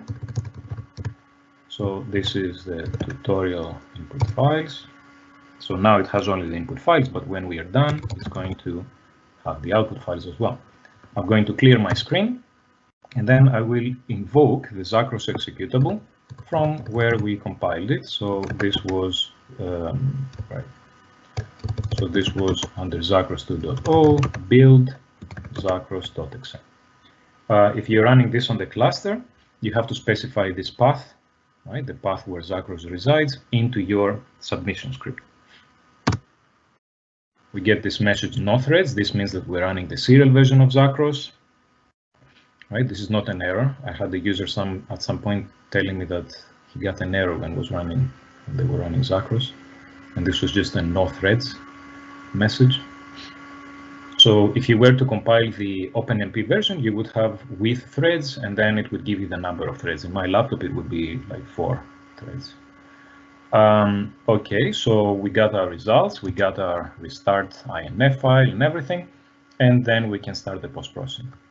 Sneak peek, I'm going to show you how we can use the upcoming graphical user interface to visualize things. Right, so this is written in Python, this graphical user interface. When we release it, the plan is to release it in executable format, so you don't have to do any complicated installations or compilations or anything like that. You will be able to run it as a native Windows application or Linux application or Mac application. So that's the plan. So this would be the Zacros post-processing GUI.py. So it fires up, and now I can just go there, browse. So I can go there. So I have to only specify a directory. This expects a directory, select folder, so it's not going to show you the files that you have in there. But if you click select, then it parses the output, and this is just the general information, just to remind you of what this simulation was about. So we had 3 gas species, 3 surface species, 4 energetic interaction classes, etc. And then we can plot the lattice. All right, so this is the lattice that we used in our simulation. And you can zoom into the lattice. Right, we have a highlight of the unit cell here. We can change the appearance of that. So, for example, let's say I don't like this purple color. I want to make it red. That's fine. I can do it. Then you may want to make your marker size larger. So let's say 15. And you can also change the visual appearance of these things, right? So the marker that you have for the hollow side, etc. You may want to turn off the site links. You may want to turn off the highlight of the unit cell, and you may want to turn on the site numbers. So these are the site numbers that you see here, right? If you want to do some debugging about your lattice, etc. So you can really easily visualize your lattice. Then you can also visualize the add layer configuration. All right, so this is again our lattice, but now the colors correspond to the different absorbits that we have. So again, you can change the visual appearance of that. So let's say I want to change my ethyl species to red. Right, so, well, actually you won't see any ethyl there because it's a very short-lived species, but let's say we make this, I don't know, yellow, and then you will see that, all right, so this slider allows us to change the time and show different snapshots of the simulation, and you may see, let me find one, yeah. So in this configuration, we not only have hydrogens on the surface, but we have this ethylene absorbed, which appears here as a bidentate species on our lattice. Again, if you want, you can show the site numbers, which are not going to appear well unless I zoom in. So let me zoom in. So I'll make these larger, and then I can show the site numbers. I can make that bigger. So yeah, the point is that you have quite a lot of flexibility, and it gives you a lot of options in visualizing these things. And you can also take a snapshot, so quick save to PDF or PNG file. All right, so this PDF file is appearing here, and here is my nice little plot, which I can use in my paper or my presentation. All right, so we have so far visualized two output files, the lattice output and the history output file. We can also visualize the procstat output file. This is a bar graph like the ones that you have seen already for the forward, reverse, and also the net events. So if the net event is a forward, in the forward direction, then this would be dark blue. If it's in the reverse direction, it would be lighter blue, etc. In this case, they're all forward. And again, you can change the time. So these are statistics that are aggregated from time 0 up to time 102 Kmc units in this case. I can also use a sliding horizon. So this would show me the statistics as aggregated in the last 10 configurations that were written in the procstat output file. 10 configurations in this case correspond to 10 time units, and I can again I can plot these for any time I want. The time window shown here. Right. So the final thing I can do. Oh, and again, of course, you have some plotting styles here, and you can also select the events displayed.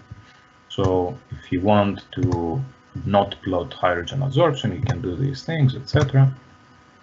And again, I can select all of them, etc. So again, it gives you quite a few options in plotting and visualizing. The final thing I can plot is the species numbers. Right. So this defaults to plotting the surface species. And as we saw, we have hydrogen and ethylene, and ethyl has a coverage of 0 pretty much all the time. Right, so again, we can change the style and what we plot. So for example, we can plot the gas species, and in this case now I magnified, so it wants to keep the same axis limits as when I magnified, but I can change them, right? So I automatically update the x-axis limits. So that's fine, and then again I can change colors and stuff like this, and I can also plot other things like the number of events, the temperature. In this case the temperature is constant, but if you run a temperature program desorption or an annealing experiment, you will see the temperature as a function of time properly visualized.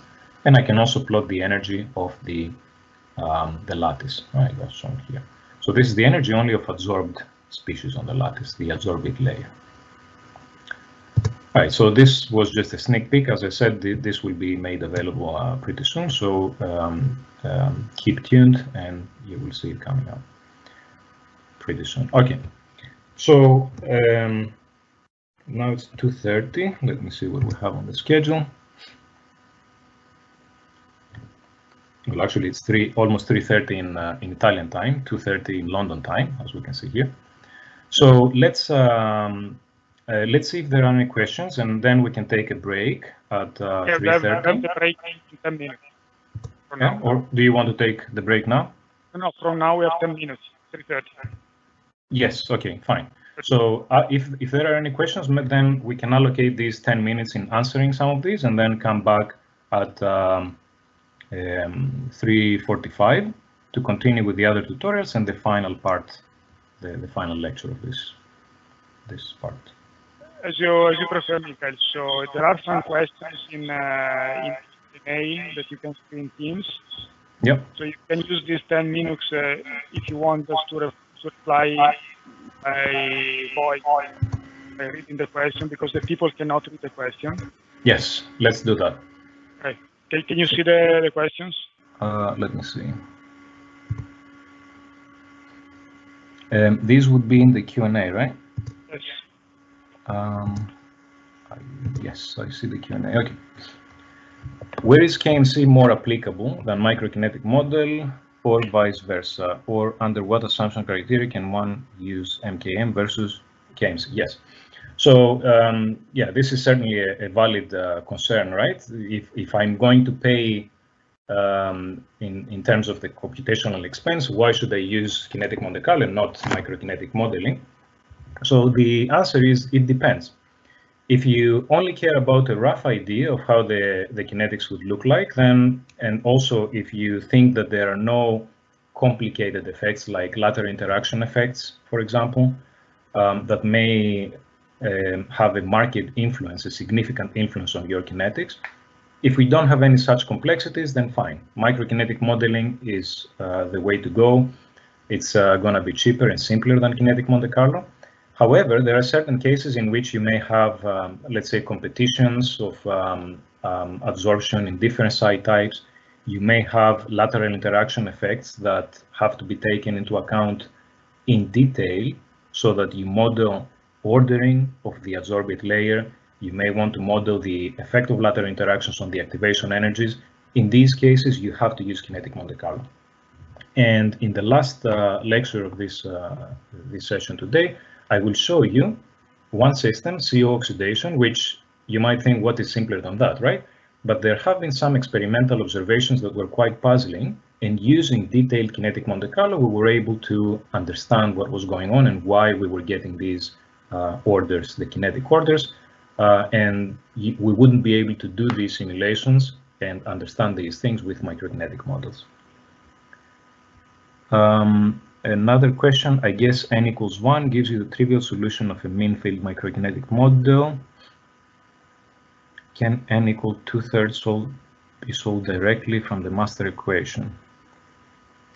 I'm not really sure what n is in this case. N is the number of sides, because it cannot be fractional. Or is it dimensionality?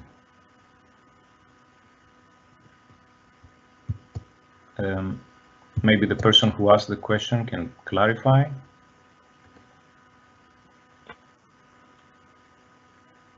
I will move on to the next question and maybe wait for some clarification on that. Do we need to specify the lattice information during the simulation? If so, how do we know this information a priori? Okay, so this you will require a bit of potentially chemical intuition. But the point is that you already have quite a lot of information because you have done the density functional theory calculations and the optimizations to find stable species, etc. So you will know, typically, you will know how your surface looks like. You may choose to work in the 111 FCC surface or the 100. What you may not know is which sites are relevant to your chemistry, to your simulation. So the way to find out which sites are relevant, and we're going to discuss this in the next 3 tutorials.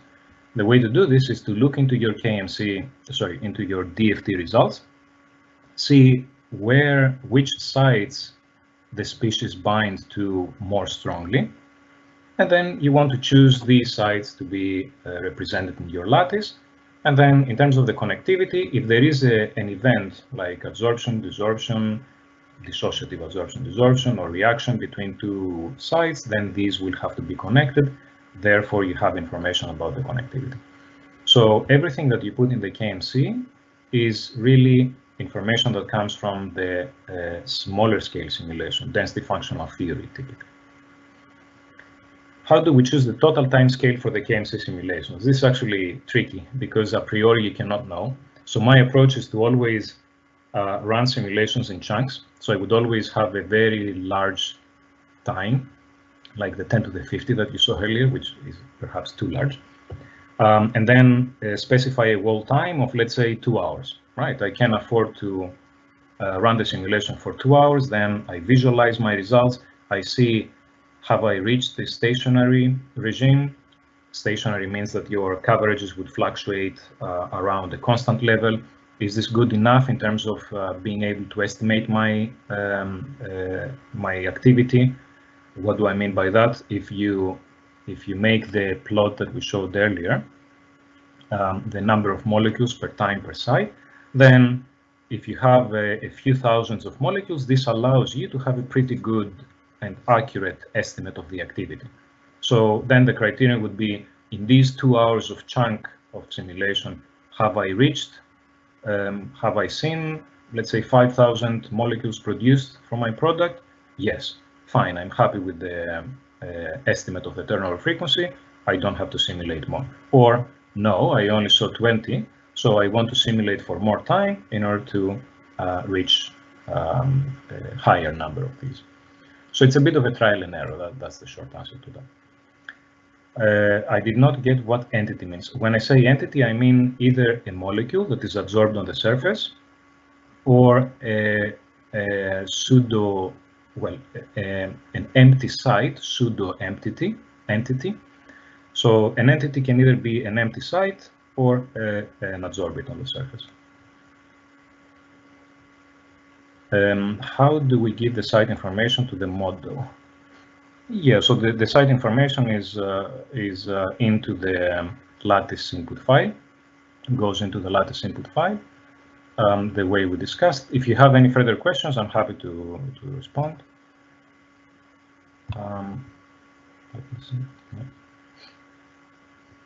So would it be possible to extract diffusion properties from a Kmc simulation? Yes, certainly. So you can, you can certainly track a species and then calculate the mean square displacement, right, divide by delta t, etc. And then, of course, you can calculate diffusion properties. Can you describe when Kmc is justified and necessary over a Milfin?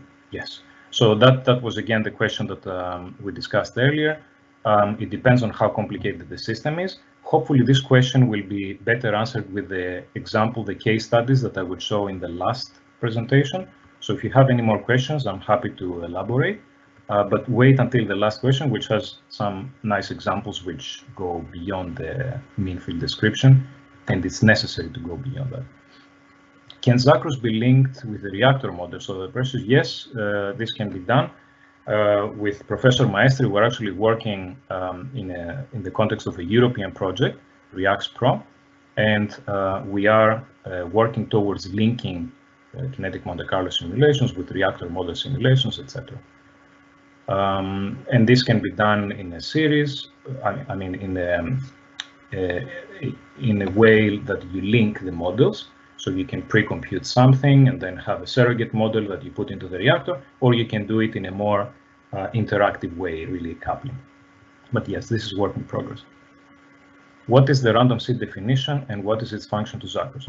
So the random seed, if you specify the random seed within the kinetic Monte Carlo simulation, you're using a specific sequence of random numbers. This allows you to resimulate the results. So if I simulate my model with a random seed, let's say 536, and if you simulate it with the same random seed, we're going to get exactly the same results, right? This makes the results reproducible. So this has to do with the underlying random number generation that is used. I said that every time in the KMC, you have to generate random exponentially distributed times for the occurrence of the events. And this way, you have to use a random number generator. So the random seed initializes the random number generator so that it can do these things. Matteo, I think it's almost 3:30 now. I can Yeah, we can continue with the questions at the later stage in the end if we have time. And I'm also happy to respond offline if you have these questions remaining at the final, after the end of the lecture. Okay. So thank you, Michael. So this concludes the part 1 of day 2. We are going now to switch from the link 1, which is the current one, to link 2. So I will send you also an email right now. And we are going to start again at 3:45 GMT +2, so 15 minutes from now. See you later. Okay, see you soon. Bye.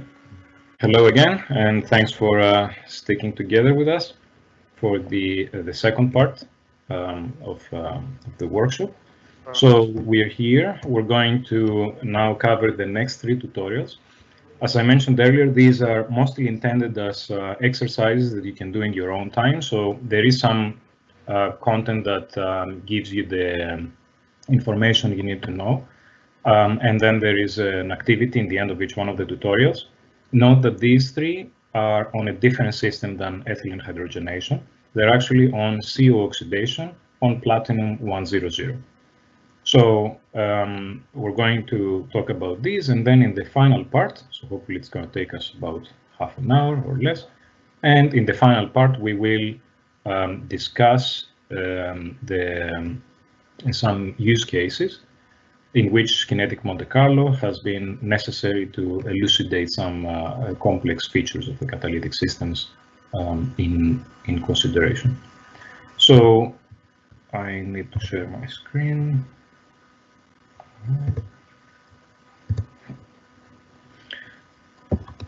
Okay, so these tutorials, tutorial 2, 3, and 4, are delving into more details into the preparation of the input files. In terms of the lattice, we pretty much already exhausted the details. One thing I wanted to mention has to do with the unit cell. So this is what we have seen so far. This was the lattice input file of the first tutorial for palladium 100, taking into account 2 site types, A-top and 4-fold hollow. Now let's say for the purposes of simulating CO oxidation on palladium 111, let's say that we want to take into account a slightly different set of sites. So we still want to take into account the hollow sites, but we want to take into account bridge sites as well, and we don't care about the top sites. How did we decide this? Well, we looked at the absorption energies or formation energies of carbon monoxide and oxygen on the different site types, and these happen to be the sites on which our species are mostly strongly bound. So this way we can just simplify our representation. Instead of taking into account all the possible site types, we just want to focus on these 2 because this is where the species bind more strongly. Now, something that you might have seen before in solid state theory courses, but some of you might have not seen, is that the choice of a unit cell is not unique. So we can have a unit cell that looks like this here. We can also have a larger unit cell, the one that looks like this one here.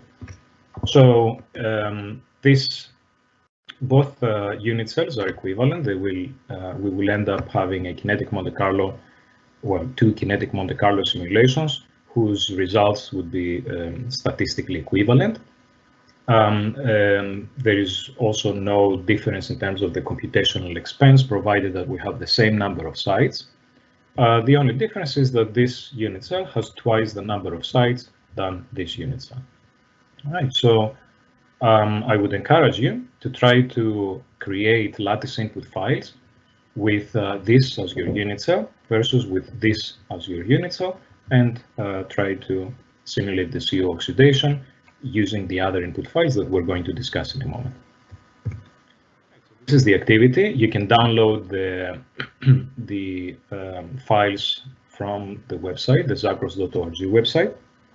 There is also another tutorial, a specialized tutorial on creating input files for lattice, for the lattice input. So you can look into this tutorial here.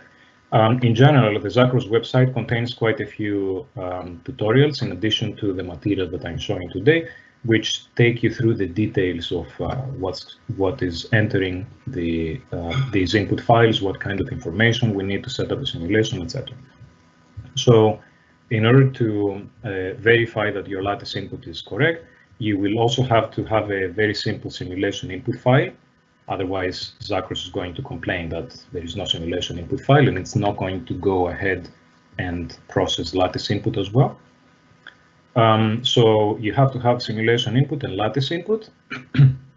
So Chakras is going to parse these two, and then of course it's going to give you an error because you won't have any more input files. It also expects the mechanism and the energetics input, but once it gives you the lattice output file, you will be able to see if everything went okay. Right, so if you see an error, this is fine. You expect to see an error because you don't have mechanism and energetics input. There is a MATLAB script that I have made available on the website that you can use this to plot your lattice, and this I leave it as an exercise in your own time. Now let's move on to tutorial number 3. Okay, so I think I need to start sharing my window again for this, the other tutorial. All right. So I hope everybody can see this. So we're now going to elaborate on the energetics input. We discussed what this is all about. Essentially, we want to parameterize a cluster expansion Hamiltonian for our kinetic Monte Carlo simulation. So we also discussed the format of the energetics input file. But now we're going to go into the details of how we get the information from density functional theory and we transform it to something that Chakras can understand. So this is what you typically get from density functional theory calculations. You would get the raw DFT energy for the gas phase species like oxygen, CO, CO2 in our case. Right? So this is just DFT total energy. You typically make a calculation of a clean slab. So this is the total DFT energy of the clean slab. And then you start placing adsorbates on the slab and you calculate the DFT total energy of several different adsorbate configurations. Here we have CO adsorbed on a bridge site, CO adsorbed on a fourfold hollow site. We also have oxygen adsorbed on the bridge at the fourfold hollow site. So again, these are DFT total energies. You also calculate the energies of co-adsorbed states, which may be initial and final state energies for reactions. In this case, I only show results for one reaction event, CO oxidation. This is the initial state. This is my carbon monoxide. This is my oxygen.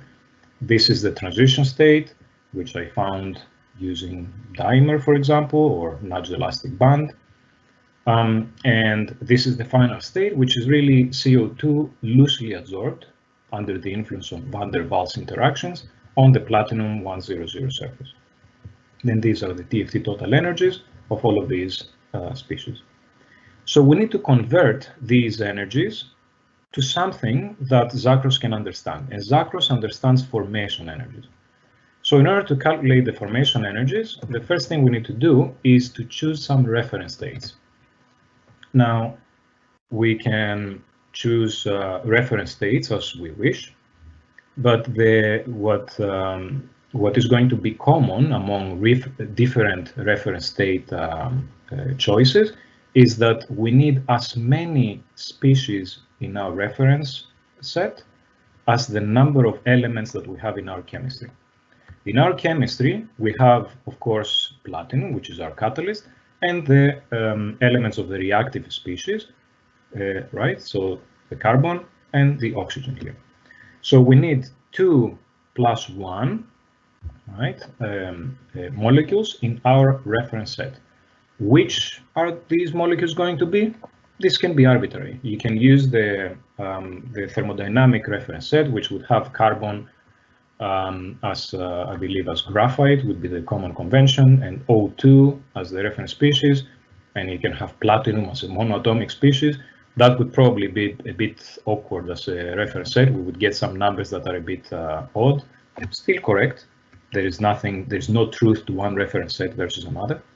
In my case, I want to use as reference states CO, one of my reactants, oxygen, the other one of my reactants, and then platinum 100, which is the catalyst at the pristine surface type of kind of state.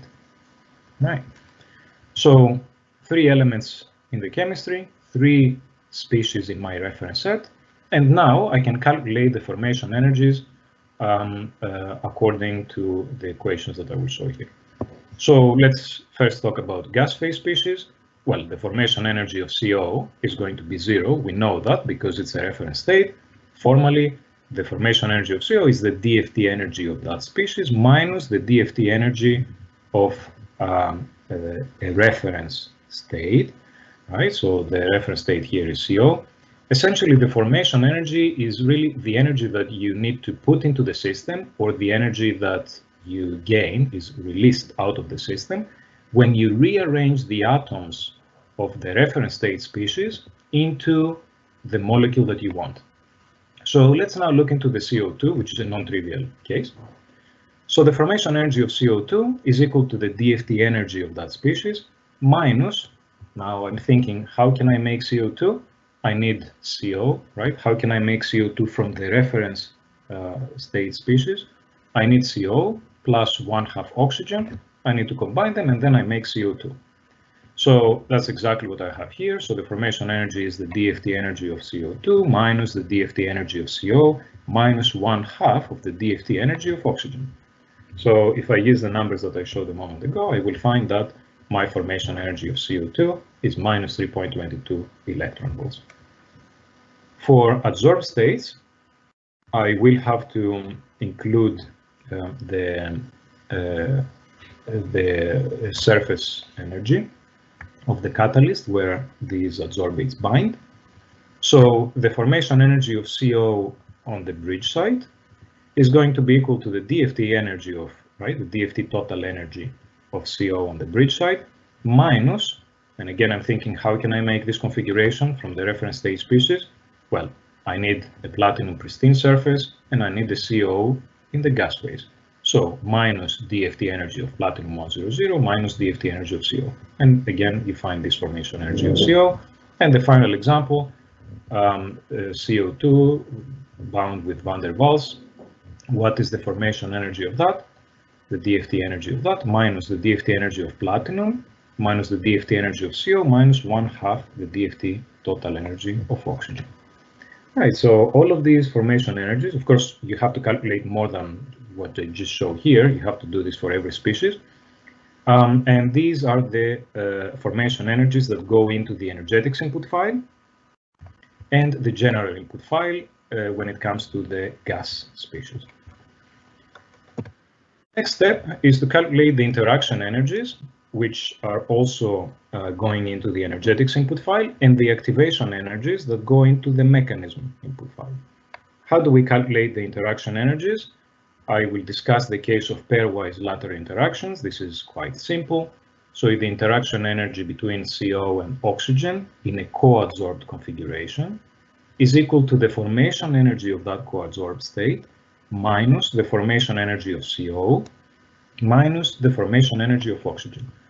The physical meaning of this interaction energy is really the energy that the system gains or loses when the infinitely separated configuration where CO and oxygen are bound to the surface, but they're far, far away from each other, right? When this configuration goes into the coadsorbed configuration. So in this case, this is 0.05 eV. So this is a repulsive interaction. So this means that the system gains energy. We have to put energy to force these adsorbates to be close to each other because we have to overcome the repulsion. So the so the formation energy of 0.05 eV is exactly this term that I show here with this arrow.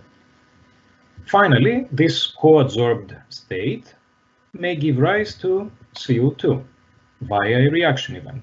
So from this co-adsorbed state, we have to overcome this activation energy, right? This is the energy of the transition state for the reaction to happen. So the energy of activation of CO oxidation is equal to the formation energy of the COO transition state, right? This state here, minus the formation energy of the co-adsorbed state that contains oxygen and CO next to each other. And that is 0.54 eVs for this example. Now, you have to be very careful about these so that you count the energy differences correctly. So you could have Chakras not take into account interaction energies, in which case you may choose to, or in that case, you will have to adjust the activation energy. So now the activation energy, in the case that you don't take into account lateral interactions, the activation energy would be this, the energy of this state, minus the energy of the infinitely separated state. Right, so you can do this. You would have an activation energy which is 0.05 eVs higher than this number here, but then you're not permitted to put, in addition to that, repulsive lateral interactions, because then you would be double counting the repulsive interaction energy. So you have to choose. You either take explicitly into account the lateral interactions, and then Chakras takes care of the repulsion, the small barrier to go from the infinitely separated to the co-adsorbed state, and then also Chakras takes care of the activation energy. Or you can have the activation energy including the lateral interactions, but then you should not put this term in your energetics input file. So you just have to be careful. Now that you have this information, you can go ahead in your own time and do the activity. So you can use the simulation input file and the lattice input file that you created in the previous tutorial, tutorial number 2. And you can create now the energetics input file using the data that I showed in the first slide. You can also use this tutorial, which also discusses the steps that you need to take when you draw the configurations, you label the species, you number them, and then you prepare the input for the energetics input file. And then you can run the Chakras simulation. Again, you're going to get an error that there is no mechanism input file, but that's fine. At least you will see that Chakras parses these files, the simulation input and lattice, and now the energetics input that you made with this tutorial. And hopefully you're going to go through that stage. And now we're going to move on to the final tutorial, which is about the creation of the mechanism input file.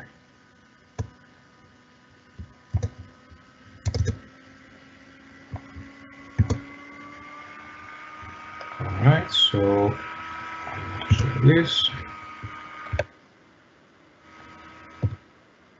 Okay, so in the first part of the first presentation today, we talked about transition state theory, and we justified this equation that some of you might have seen in textbooks without derivation. So we also said that the activation energy, just a moment ago, we were discussing about how to get the activation energy, right? The difference between transition state and initial state energies. These quasi-partition functions involve translational, rotational, and vibrational components as necessary for the species that participate in the reaction. So the reactant species here, that would be a product of partition functions for each one of the reactants, and this is the partition function of the transition state. Note that when you're talking about the partition function, the vibrational partition function of the transition state, of course, you don't take into account the unstable mode when you calculate this. The transmission coefficient, this fudge factor k, we usually take it in as equal to 1. If we want to calculate it, we can do so with expensive MD simulations. This is impractical, so most of the time we just neglect it, take it equal to 1. All right, so now we're going to just talk a little bit about specific functional forms of these kinetic constants. for specific elementary reaction events that we see. Essentially, we're not doing anything magical here. The only thing we do is expand these partition functions, this and this, by assuming that our species may have translational, rotational, and vibrational components as necessary. So we just expand these partition functions and we just do a little bit of math. You can look into the supplementary information in this paper for a more detailed discussion of this. But the point is that if we have a non-activated exothermic adsorption, right? So non-activated means the activation energy is 0. Exothermic means also that the activation energy is 0. It goes downhill in energy. So if we make the substitutions, in that case, the transition state is assumed to be a loosely bound two-dimensional gas, right? The reaction coordinate is the distance of the adsorbate from the surface. And of course, the initial state is the three-dimensional gas that you have in the space that adsorbs onto the lattice site. So if you do the math, you're going to end up with a K adsorption that looks like this. This is the partial pressure of the adsorbate in the gas phase. This is the area of the site onto which we are absorbing on. Note that this is slightly different than the equation shown yesterday, because in the equation showed yesterday, we were doing microkinetic modeling. We were looking into the coverages of species on the surface, and we're looking into the entire surface. So we had the density of sites there. In this case, we are looking into adsorption on a specific site, and that's why we have the area of this site appearing in this equation. Right, and then we have this factor. This is the mass of the species in the gas phase, kBt, pi, right, parameters, this is the temperature, and everything is fine. The reverse event, its rate can be calculated with this equation here, so kBt over h, and then we have a bunch of partition function contributions terms. So we assume that the initial state for the desorption, this is the bound state. This has only vibrational components because it's a strongly bound species on the surface. And then for the transition state, we assume that this is a loosely bound 2D gas, which has vibrational degrees of freedom, rotational degrees of freedom, and then the 2D translational degrees of freedom. And of course, we will have to overcome a barrier now, which is equal to the binding energy of the species. Right? So notice that this delta E adsorption is negative. It's minus the binding energy. Right? So this term is negative, and of course, this is properly taken care of here. If we have a surface reaction, this is a reaction between two species which are both strongly bound on the surface, and they give rise to just one species, so that's an association reaction. Then, apologies, this should be case surface from transition state theory. Again, we use the same formula, kBt over h, times the vibrational partition function of the transition state divided by the product of vibrational partition functions for each one of the reactants. Right, times e to the minus activation energy over kT. Now, one thing that is important to note here is that when you give Chakras the transition state, the rate constants from transition state theory for adsorption events, you should not give the partial pressure of the adsorbing species. Chakras is calculating this internally. So the reason this is done is to separate this part of the pre-exponential, which Chakras can even calculate as a function of temperature. There is a way to give Chakras temperature-dependent pre-exponentials, and the partial pressure of the species, which you give in the general input file. So at runtime, Chakras is going to calculate the partial pressure of the adsorbed species, multiplied by the pre-exponential that you give it, right, in units of inverse pressure, inverse time, and then that's going to do it for you. That's much easier than having to change.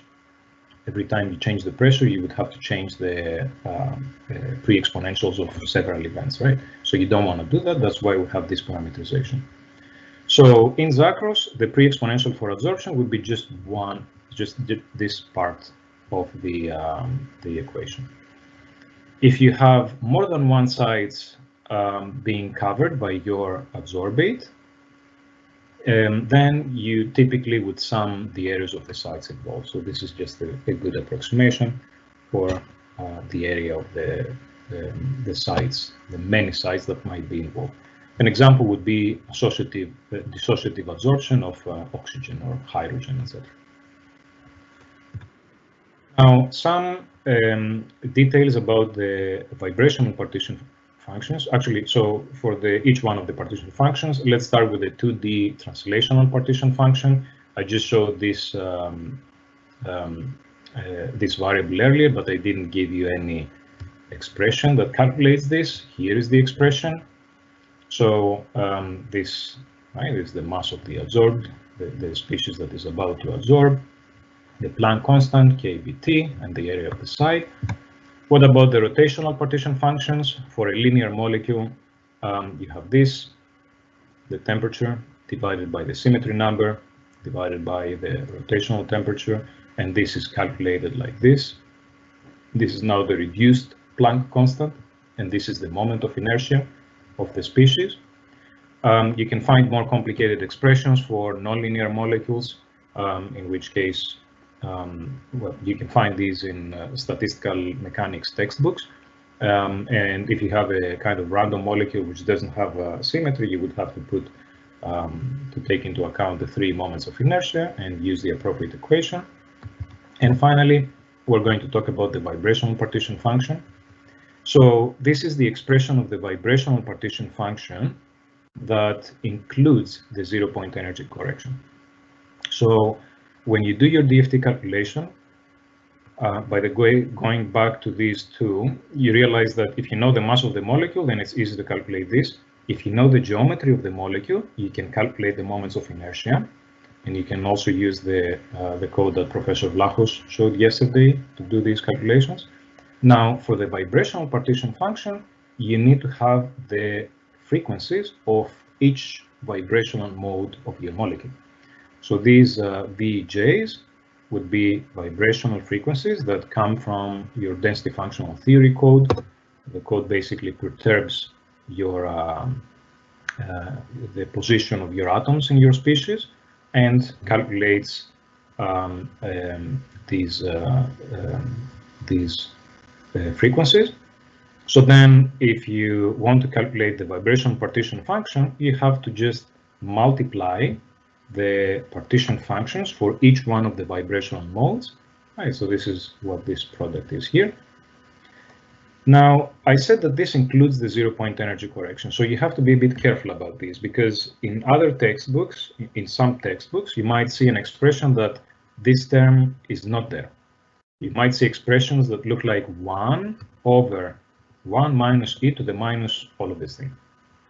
If you see an expression like this, this means that, right, with 1 here, this means that the ground state, so the reference for the calculation of the partition function, is the ground state, right? This state over here. So this would be the different energy levels for the harmonic quantum oscillator. So in this case, if you use the vibrational partition function expression with 1 over here, then in your activation energy, you will have to add the 0-point energy correction. If you use this expression that I'm giving you here, this already takes into account the 0-point energy correction. In this expression, the reference energy is this, the bottom of the well, not the ground state, the bottom of the well here. Right, so in this case, if you use this partition function expression, you do not have to add the 0-point energy corrections. Actually, you must not add the 0-point energy correction in your activation energy. So choose one or the other, but make sure you do it correctly so that you don't double count the ZP correction, right? The 0-point energy correction, because that would not be correct. Right, so once you have these expressions, then you can use the data that I show here. So for our systems, we did vibrational analysis for the gas phase species, the adsorbed species. I also give you the moments of inertia so that you don't have to calculate this, and the mass of the molecules in atomic mass units, Dalton. One thing that, right, so basically from these you can use the relations that I showed you and calculate the pre-exponentials for your the events, absorption, desorption, and CO oxidation. One thing that we need to highlight here is that when we did the vibrational analysis for oxygen absorbed on the fourfold side, we found these two imaginary frequencies. So think, in view of these imaginary frequencies, think whether this species should be included as a species, as a stable species in the kinetic Monte Carlo simulation or not. Right, so just think about it, and then you can use these equations. Right, this is the activity. Use these equations for the forward and reverse pre-exponentials. Define your mechanism input file, and then you can do a very simple simulation given these conditions. Right, 900 Kelvin, half a bar pressure for these two species. No CO2 in the reaction environment, and then you can take as the area of the bridge site this number, 2.57 square angstrom. So with all this information, you can prepare the mechanism input file, and you can run the final simulation in Chakras using the conditions given. For some guidance, you can also look into this tutorial, and for your convenience, I have compiled some constants, right, physical constants and conversion factors, so that you can just refer to this when you do your calculations.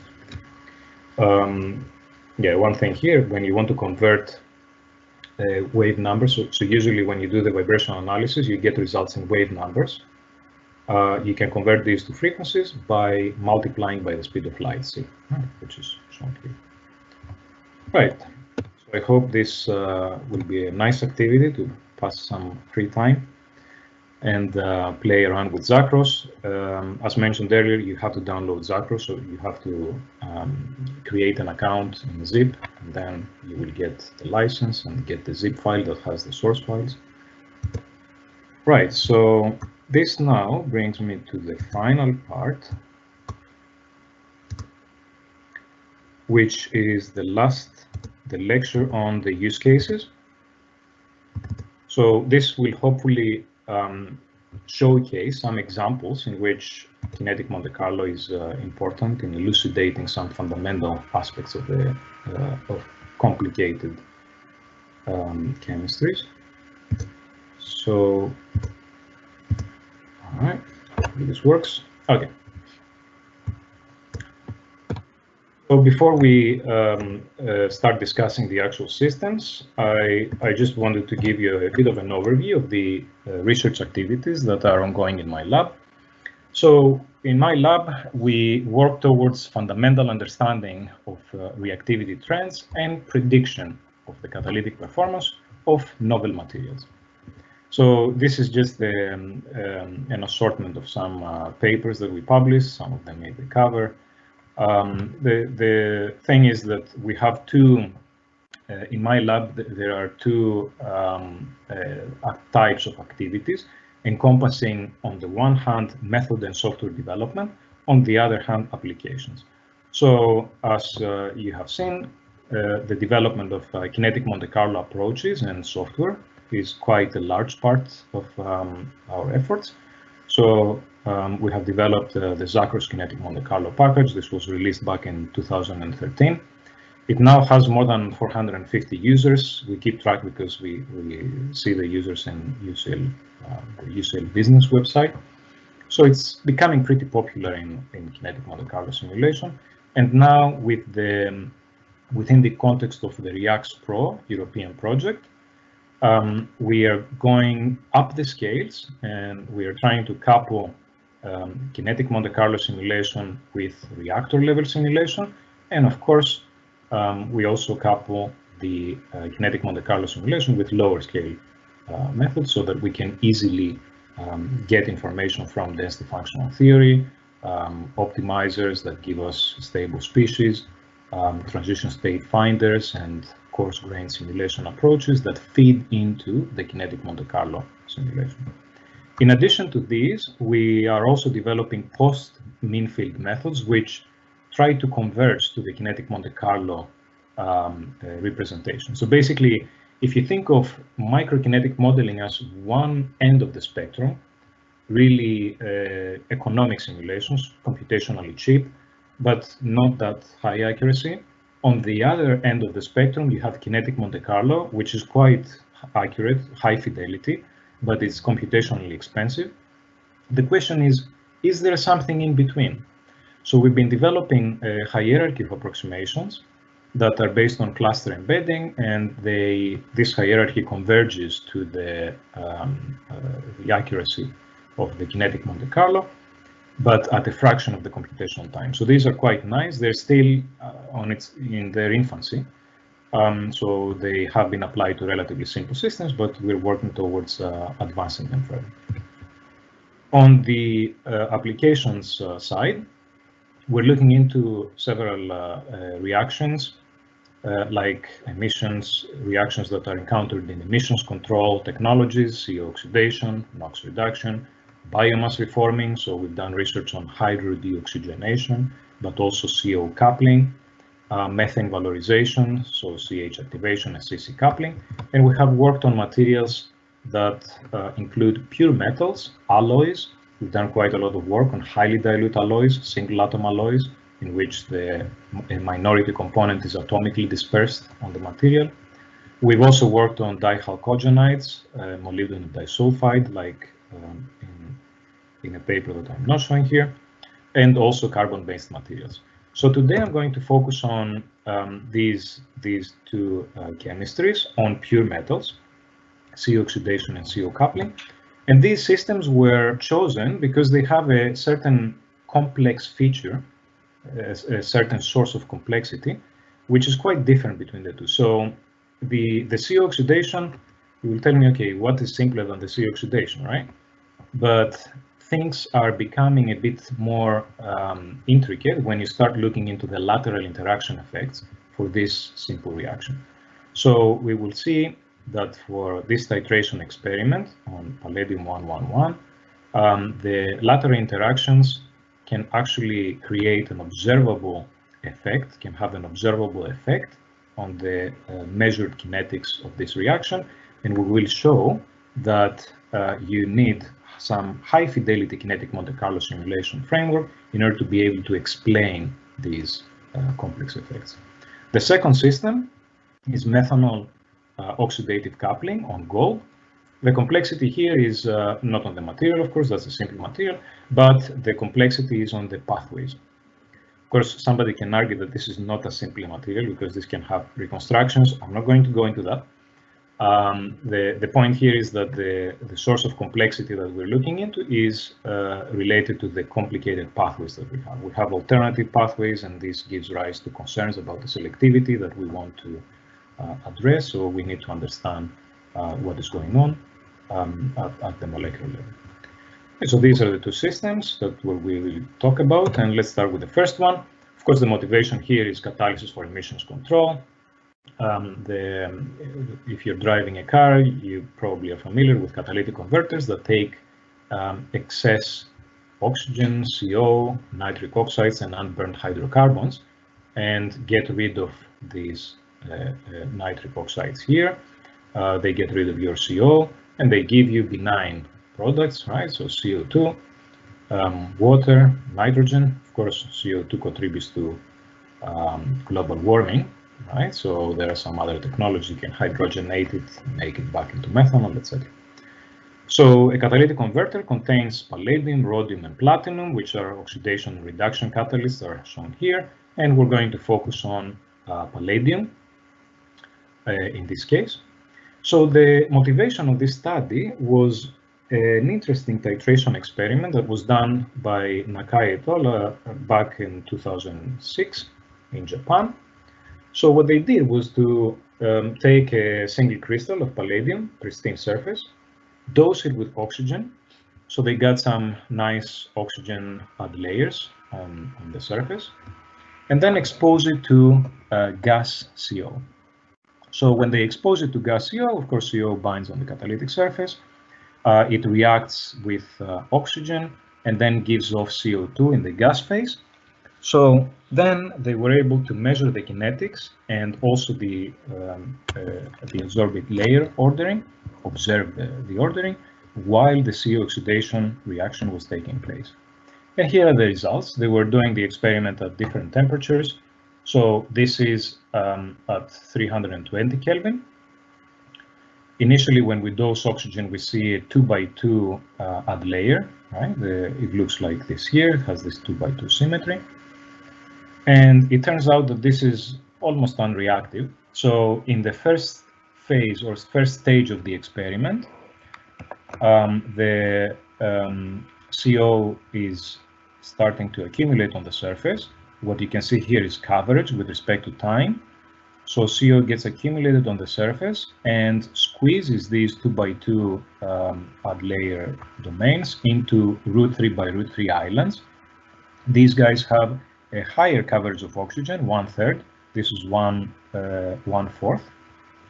And then the reaction starts happening, so we get more CO to accumulate on the surface. The oxygen gets depleted, thus CO2 gets released in the gas phase.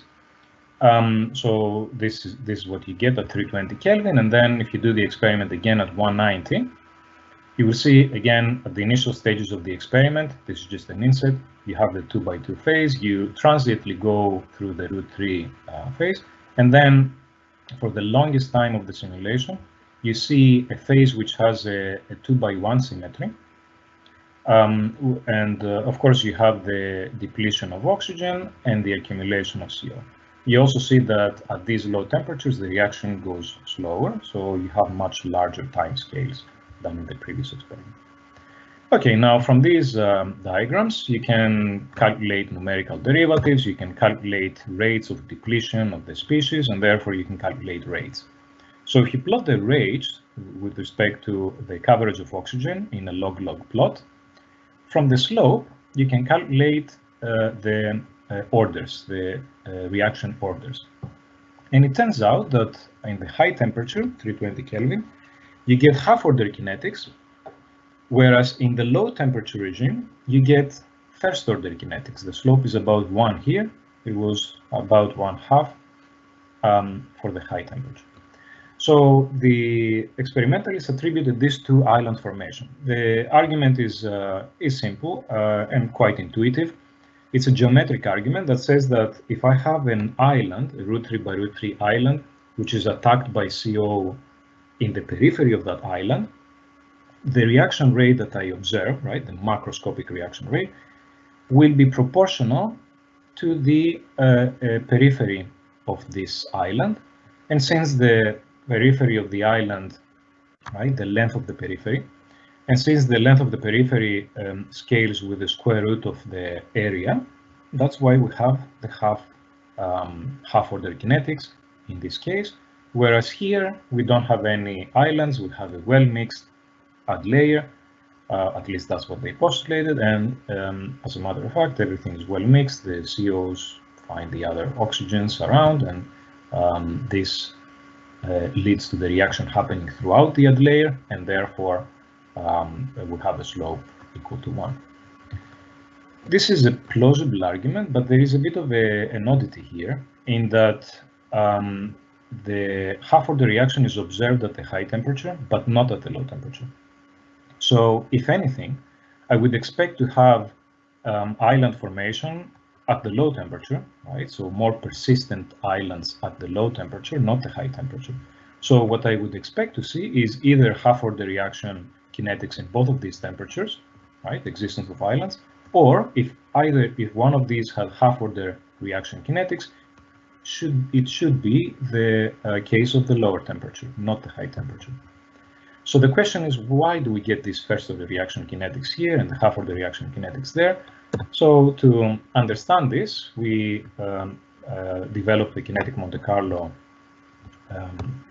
model for this process, and we investigated the influence of ad layer structure and the effect of adsorbate lateral interactions on the observables of this titration experiment.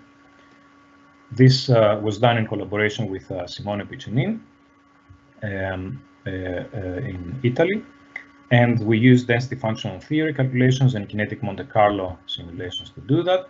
So this is the setup of the density functional theory calculations. In the interest of time, I will skip the details. You can read all about this in our joint paper with Simone. So I'm going to spend a bit more time on the setup of the kinetic Monte Carlo calculations, just to tell you what goes into these. So here is our lattice. We take into account two side types, FCC, HCP. All right, this is our little unit cell here. And we take into account the reaction events, or the elementary events that are shown here. Not all of them are reactions. We have CO absorption, we have CO and oxygen diffusion, we have CO oxidation. Right, so two events from FCC sites and from HCP sites, right, FCC, HCP. So we have a model with two species, two site types, and two CO oxidation events, for which the kinetic constants are calculated from our favorite equation coming from transition state theory. We parameterize this from first principles, and we have to include the effect of lateral interactions.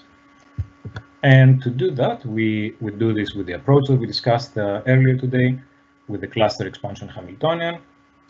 This is just the depiction of the most prominent, or some of the most prominent terms in the Hamiltonian. Obviously, the single body terms. We also have pairwise additive interactions, but we also have triplets. So these are some examples of two triplets that go into this model. And this is just to show that the model Hamiltonian energies have a good parity with the DFT energy. So this is a pretty well constructed model Hamiltonian, cluster expansion Hamiltonian, in that it captures the energies that we get from DFT. We had to put 49 total figures to get this and fit it with almost 100 configurations. So now we're pretty confident that we have a model that captures the underlying interactions between these species as computed by DFT. The next step is to parameterize Bronsted-DeVos-Polanyi relations, which give us the activation energy with respect to the reaction energy. In this case, this is the reaction energy difference between the finite coverage and the zero coverage reaction energy. So of course, the CO oxidation events were computed with nudge elastic band. So you can see the profile, the energy profile of the reaction. The initial state is CO and oxygen bound to the surface, transition state, and then final state CO2 in the gas phase. And we did several of these calculations, calculated the activation energy in the presence and in the absence of spectator species, and parameterized the Bronsted-DeVos-Polanyi relation. So these are the two BEP relations that we parameterized for CO oxidation on FCC and HCP. And now we move on to the results. So there are quite a few measured quantities that we wanted to benchmark our model against. And our model does a pretty good job in reproducing these. So we indeed reproduce the orders with respect to the oxygen coverage. So we do get the first order reaction kinetics at 190 Kelvin, right? This is the simulation, this is the experiment. We do get the half order reaction kinetics in agreement with the experiment at the high temperature. And we also did the orders with respect to the partial pressure of CO. It's about 0.7 to 0.8. In addition to that, we were able to reproduce the experimental apparent activation energies. So for the high temperature region, 200 to 350, we have an almost zero apparent activation energy. For the low temperature region, 170 to 200, it's about 0.3. These are the results of the simulations. All right, so in this region about 0, in this region about 0.2. So we have some pretty good agreement with the experiments. What we don't quite predict accurately enough is the temperature of the transition from almost zero activation energy to a higher activation energy. we're actually overestimating this, and this can be attributed to DFT error. Now, let's go back to our original question. So we were doing all this to try to understand why do we get first order reaction at 190, half order reaction at 320. So we have already a suspicion that there is something to do with the lateral interactions that may be influencing these observables. So how are we going to analyze this? There is a scheme that allows us to analyze the apparent reaction orders and try to find the contribution of lateral interactions versus layer ordering. You can find some more details in these two papers. So we borrowed ideas from this paper published by Professor Snyder and co-workers. So the idea is to decompose the overall rate, right? This is the apparent rate of the reaction into contributions. Really what happens in the KMC is that the apparent rate is a sum of the elementary event rates for all the reactive patterns we have on the surface. Reactive patterns are basically CO oxygen pairs. So here is one pair, here is another pair, here is another one, etc. If we calculate the kinetic constants for each one of the elementary events, we have to take into account the coverage effects. Right, so this is the activation energy at the zero coverage limit plus the contribution because of the interactions with the spectators. So, okay, we can do this. Then this is our rate. We can now define an average rate among all these patterns. Right, so this average rate would be 1 over number of patterns times this sum times the number of patterns. So the overall rate would be the number of reactive patterns, CO oxygen pairs, times that average rate. And this thing scales with respect to the coverage as a constant times theta to the nth power, and n is precisely the order of the reaction that we observe. If we take logarithms, we can make this appear in a polynomial way. So the logarithm of the rate divided by the number of lattice sides is equal to this term, the logarithm of the number of reactive patterns divided by the number of sides. This is really the density of the reactive patterns on the surface, and this captures ad layer ordering effects. The density of reactive patterns is going to be different if the ad layer is well mixed versus if we have segregation islands. Plus log of this K average. Now, this K average will be influenced by the energetics, so this will allow us to quantify energetic interaction effects. So from this, we said that this scales this way, right? So the rate.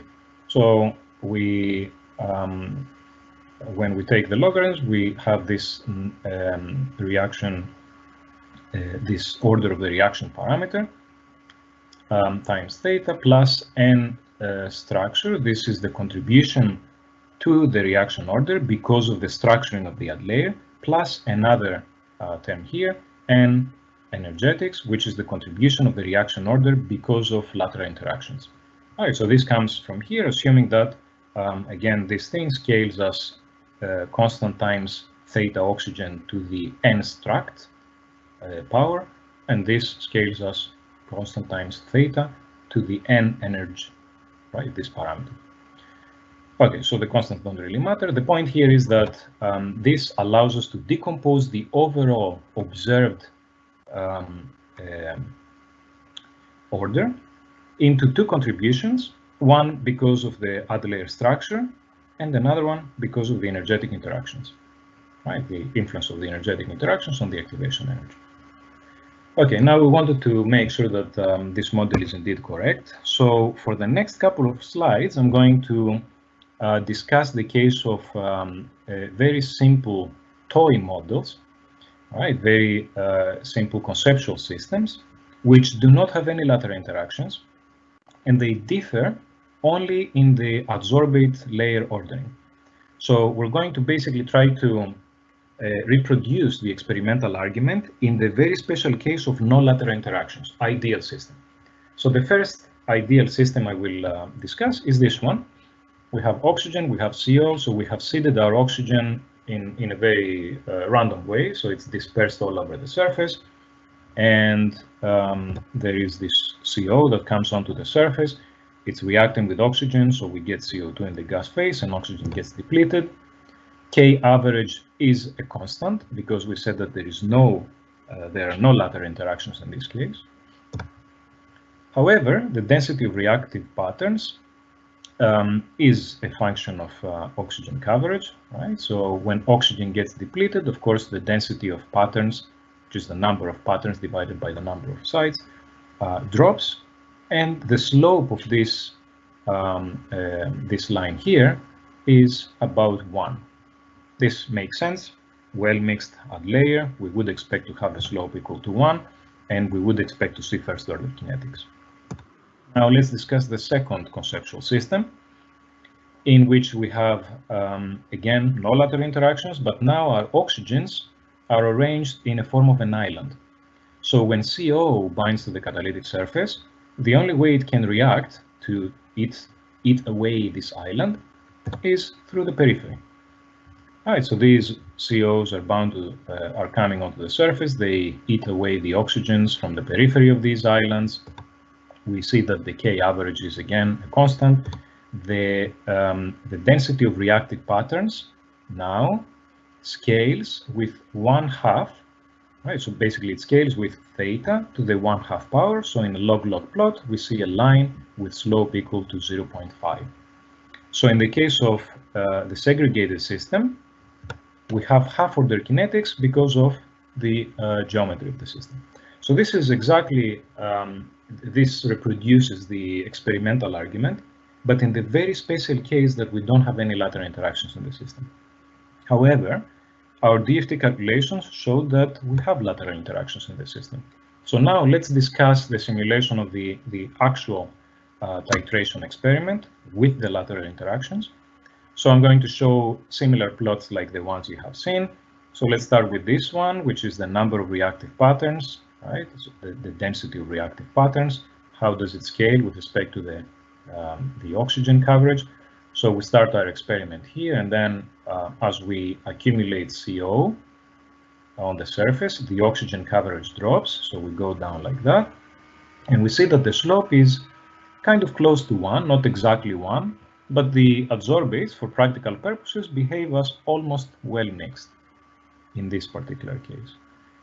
However, if we look into the plot of the K average, which quantifies the effect of lateral interactions, we see, of course, that K average is not a constant. We see that as we put more and more CO on the surface and we deplete oxygen, we see that the slope, right, we see that the rate increases. So this gives rise to a negative slope.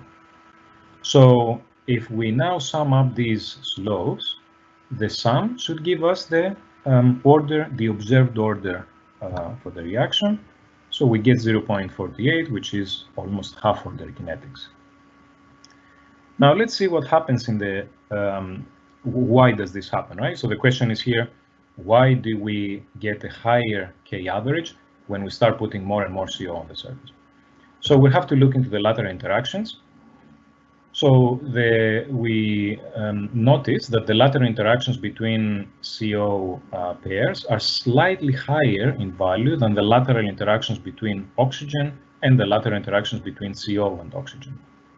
Right? You see higher value, 0.28, 0.23, V 0.2, or 22.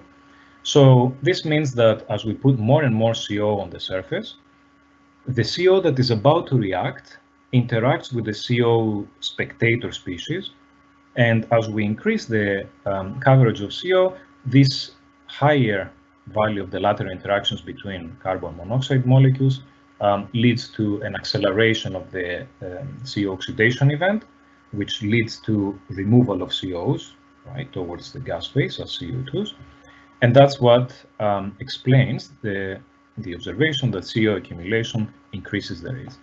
If you think about it, this is kind of like a mean field argument. The more CO you put in, the CO that is about to react is under the influence of a mean field, repulsive interactions, so this accelerates the reaction. Okay, so now let's see what happens in the 190 Kelvin simulation.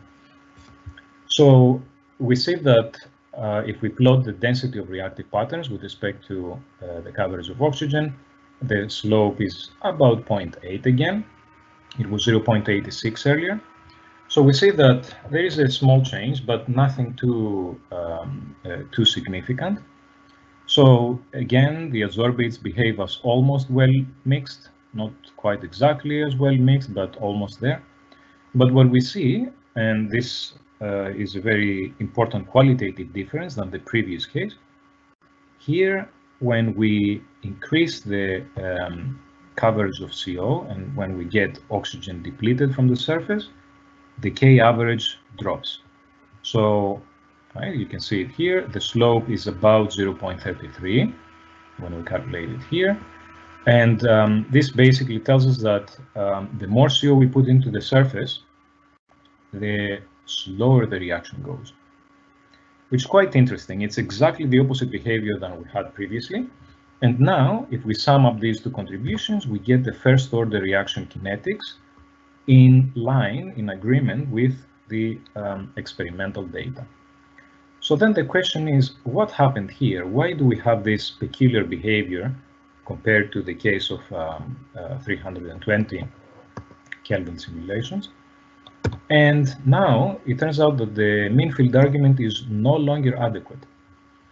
Right, so if we wanted to understand why the rate drops as the experiment goes by, we have to look at the entire distribution of activation energies of events on the surface. So what I'm showing here is the number density for the activation energies. So basically that's, you can think of it as a probability, right? So I'm looking into a CO oxygen reactive pattern on the surface. What is the activation energy? It may be 0.6, 0.7, 0.8, etc. All of these values here. So if I create a histogram of all the activation energies for all the events, CO oxidation events on the surface, I will see something that looks like this. Now this is a complicated distribution, and now it's going to start moving. All right, so this is the distribution animated as the experiment goes by. And what we see is that there is a depletion of density in the low activation energy events. Right, these are low activation energies, reaction goes fast. Higher activation energies, reaction goes slower. So let me play this again. You see depletion in the low activation energy events and a gain in the high activation energy events, which explains why we have lower rates as the experiment goes by, as we are depleting our oxygen from the surface. So the mean field argument is inadequate in this case, right? So we cannot say that the average of the E to the activation energy is not equal to that, the E to the average of the activation energy. So the observed kinetics are shaped by the entire distribution of the activation energy, not just by the average value. So this shows basically that we need to use something more complicated than mean field in order to understand this peculiar effect, the first order reaction kinetics at the low temperature versus the half order reaction kinetics at the high temperature. So this concludes the first part of the presentation on the first system.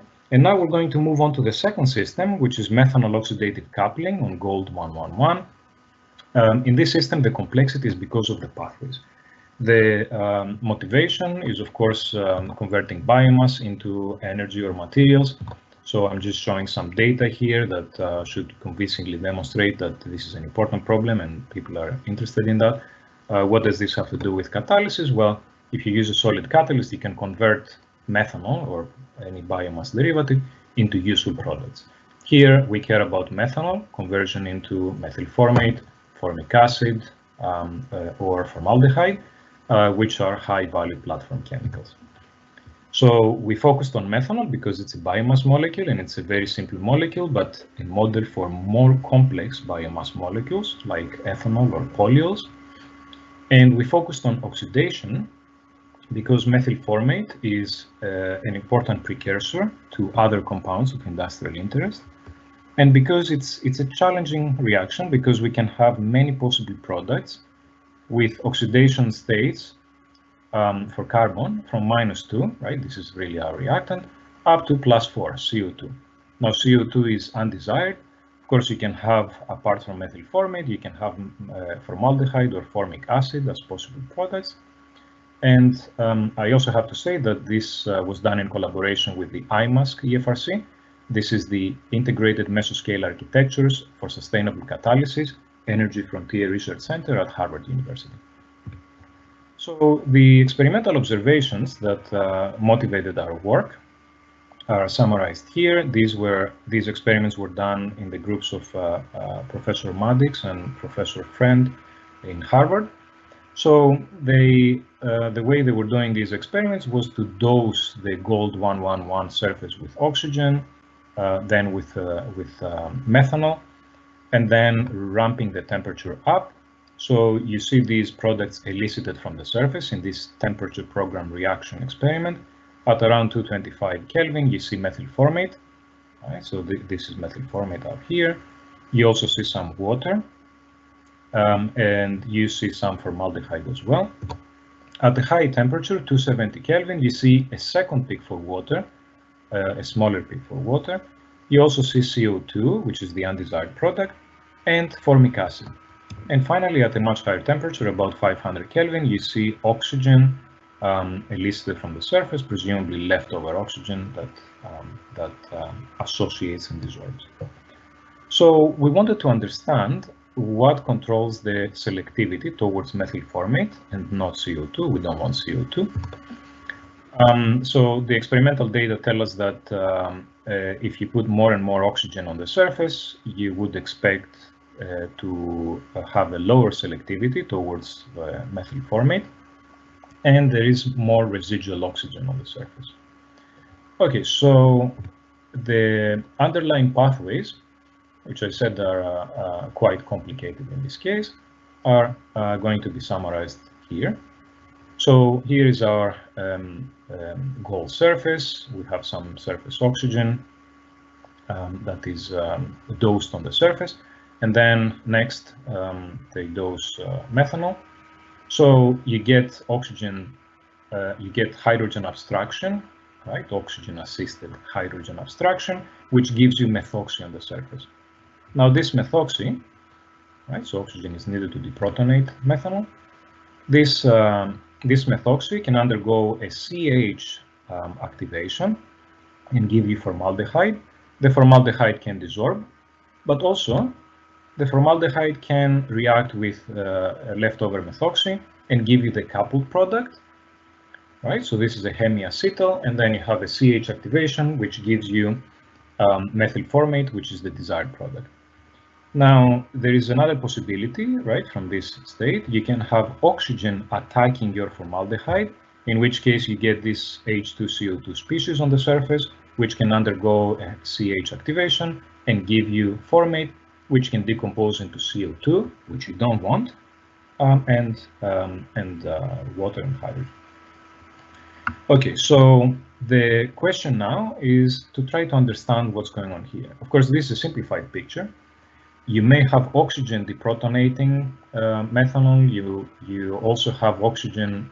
In this case, you may have oxygen-assisted CH activations, but you may also have OH acting as the nucleophile.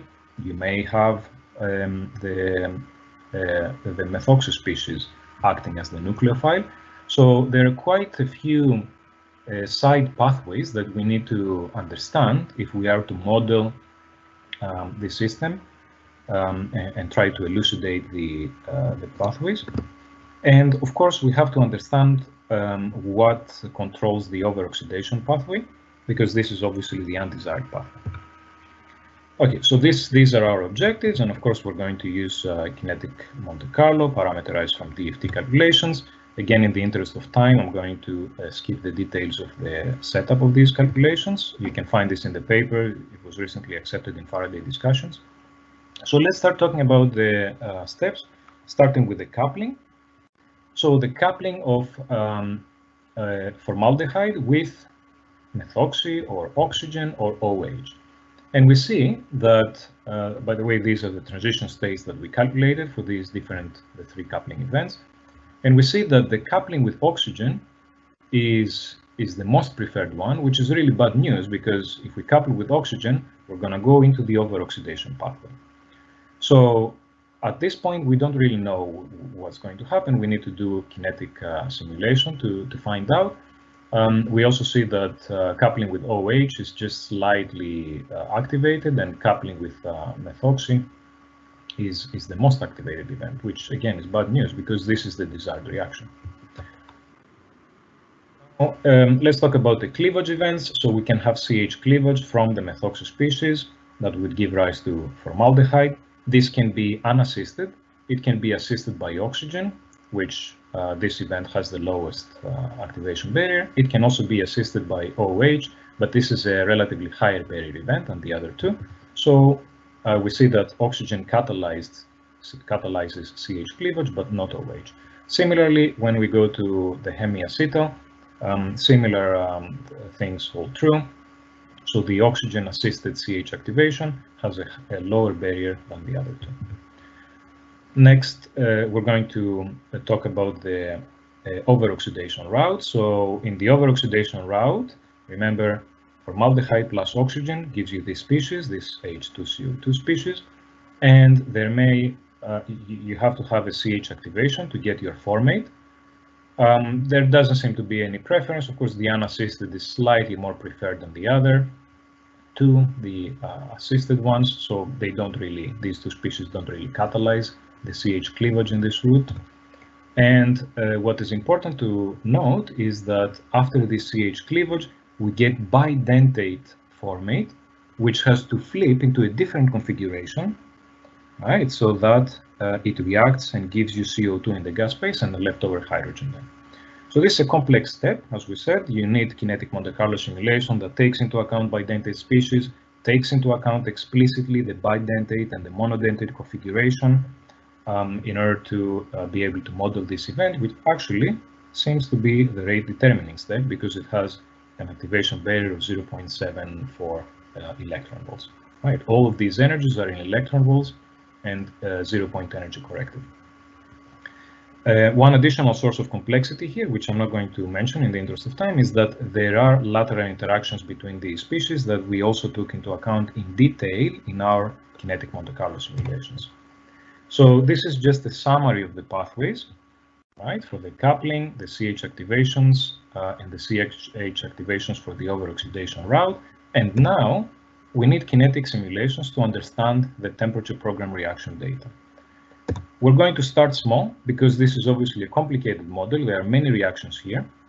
So we want to start with a minimal model, that is the minimal mechanism needed to explain the different products.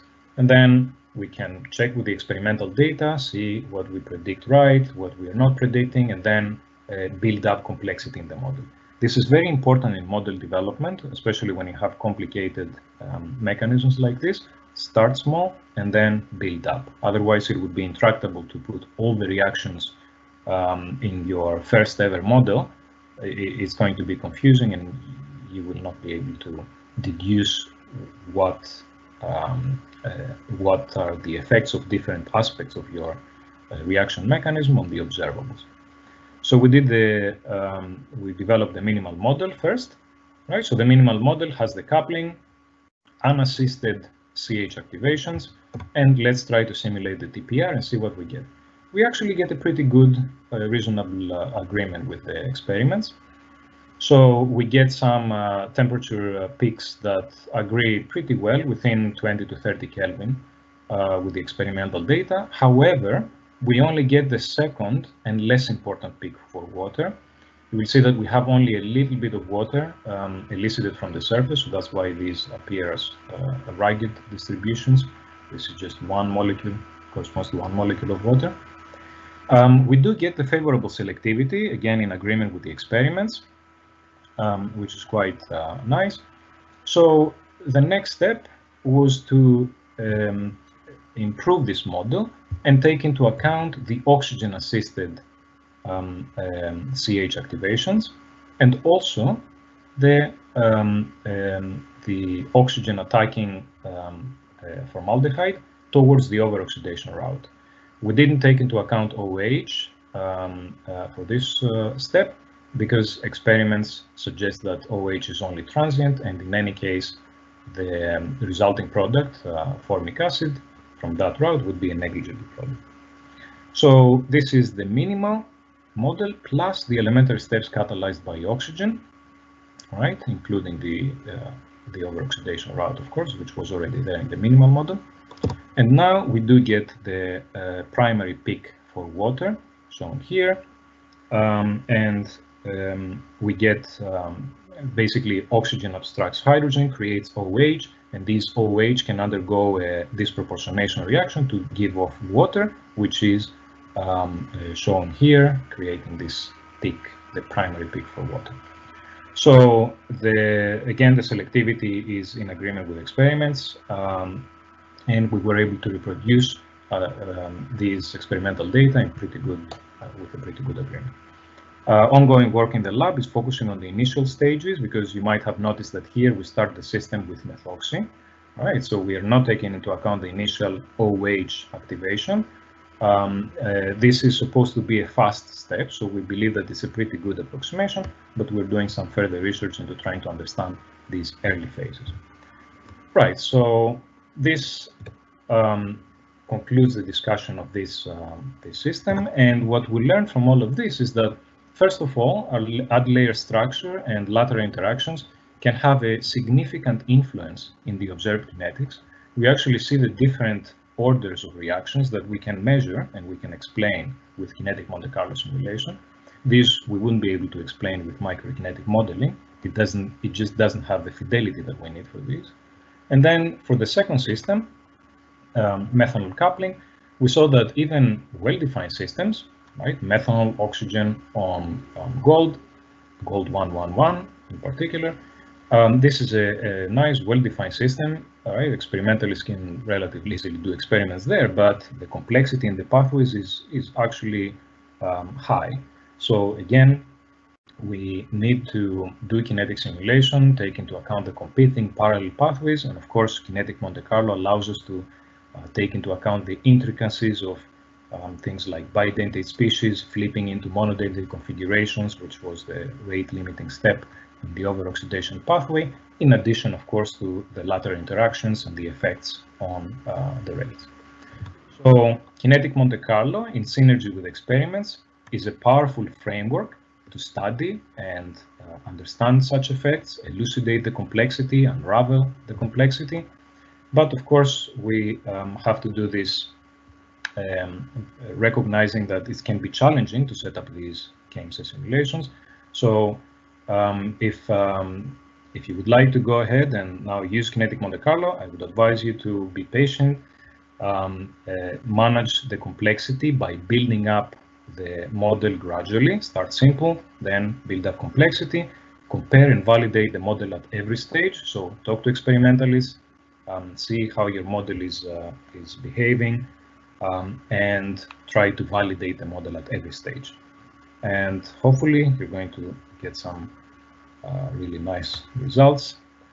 So with that, I would like to acknowledge contributors to the software development, Chakras, and also the people that did the simulation for this work. So Mayul, Jens, James are members of, or were, they have now left UCL, but they did a lot of coding in Chakras. They were part of the research software development group at UCL, and we collaborated very closely with that group. So in the development of Chakras, Roman did the calculations with Ioanna for the methanol coupling system. Simone Piccinin is the collaborator from Italy, CNT-IOM, the Institute of Materials, with whom we did the first study on CO titration, and of course the experimentalist Robert Maddox, Christian Rees, and Cynthia Friend from Harvard, which funded the methanol synthesis work.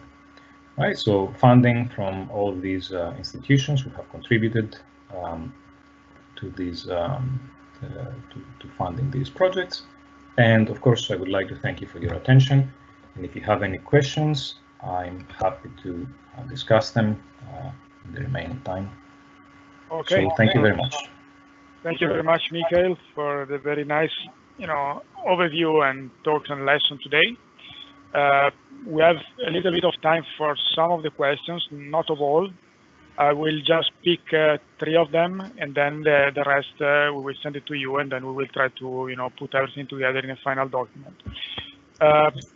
So one of the question is, for the interaction energy, do you only consider the first neighboring shell, or is there a cutoff to define the range of interaction energy? So it depends on the system. So for the first system that I showed, we went up to third nearest neighbor interactions, if I remember correctly. So let me put it up. And we also had triplets. Right, yes. So this is interactions up to the third nearest neighbors. And we also had triplets, 3 body terms. The way to decide is really a trade-off between accuracy and computational expense.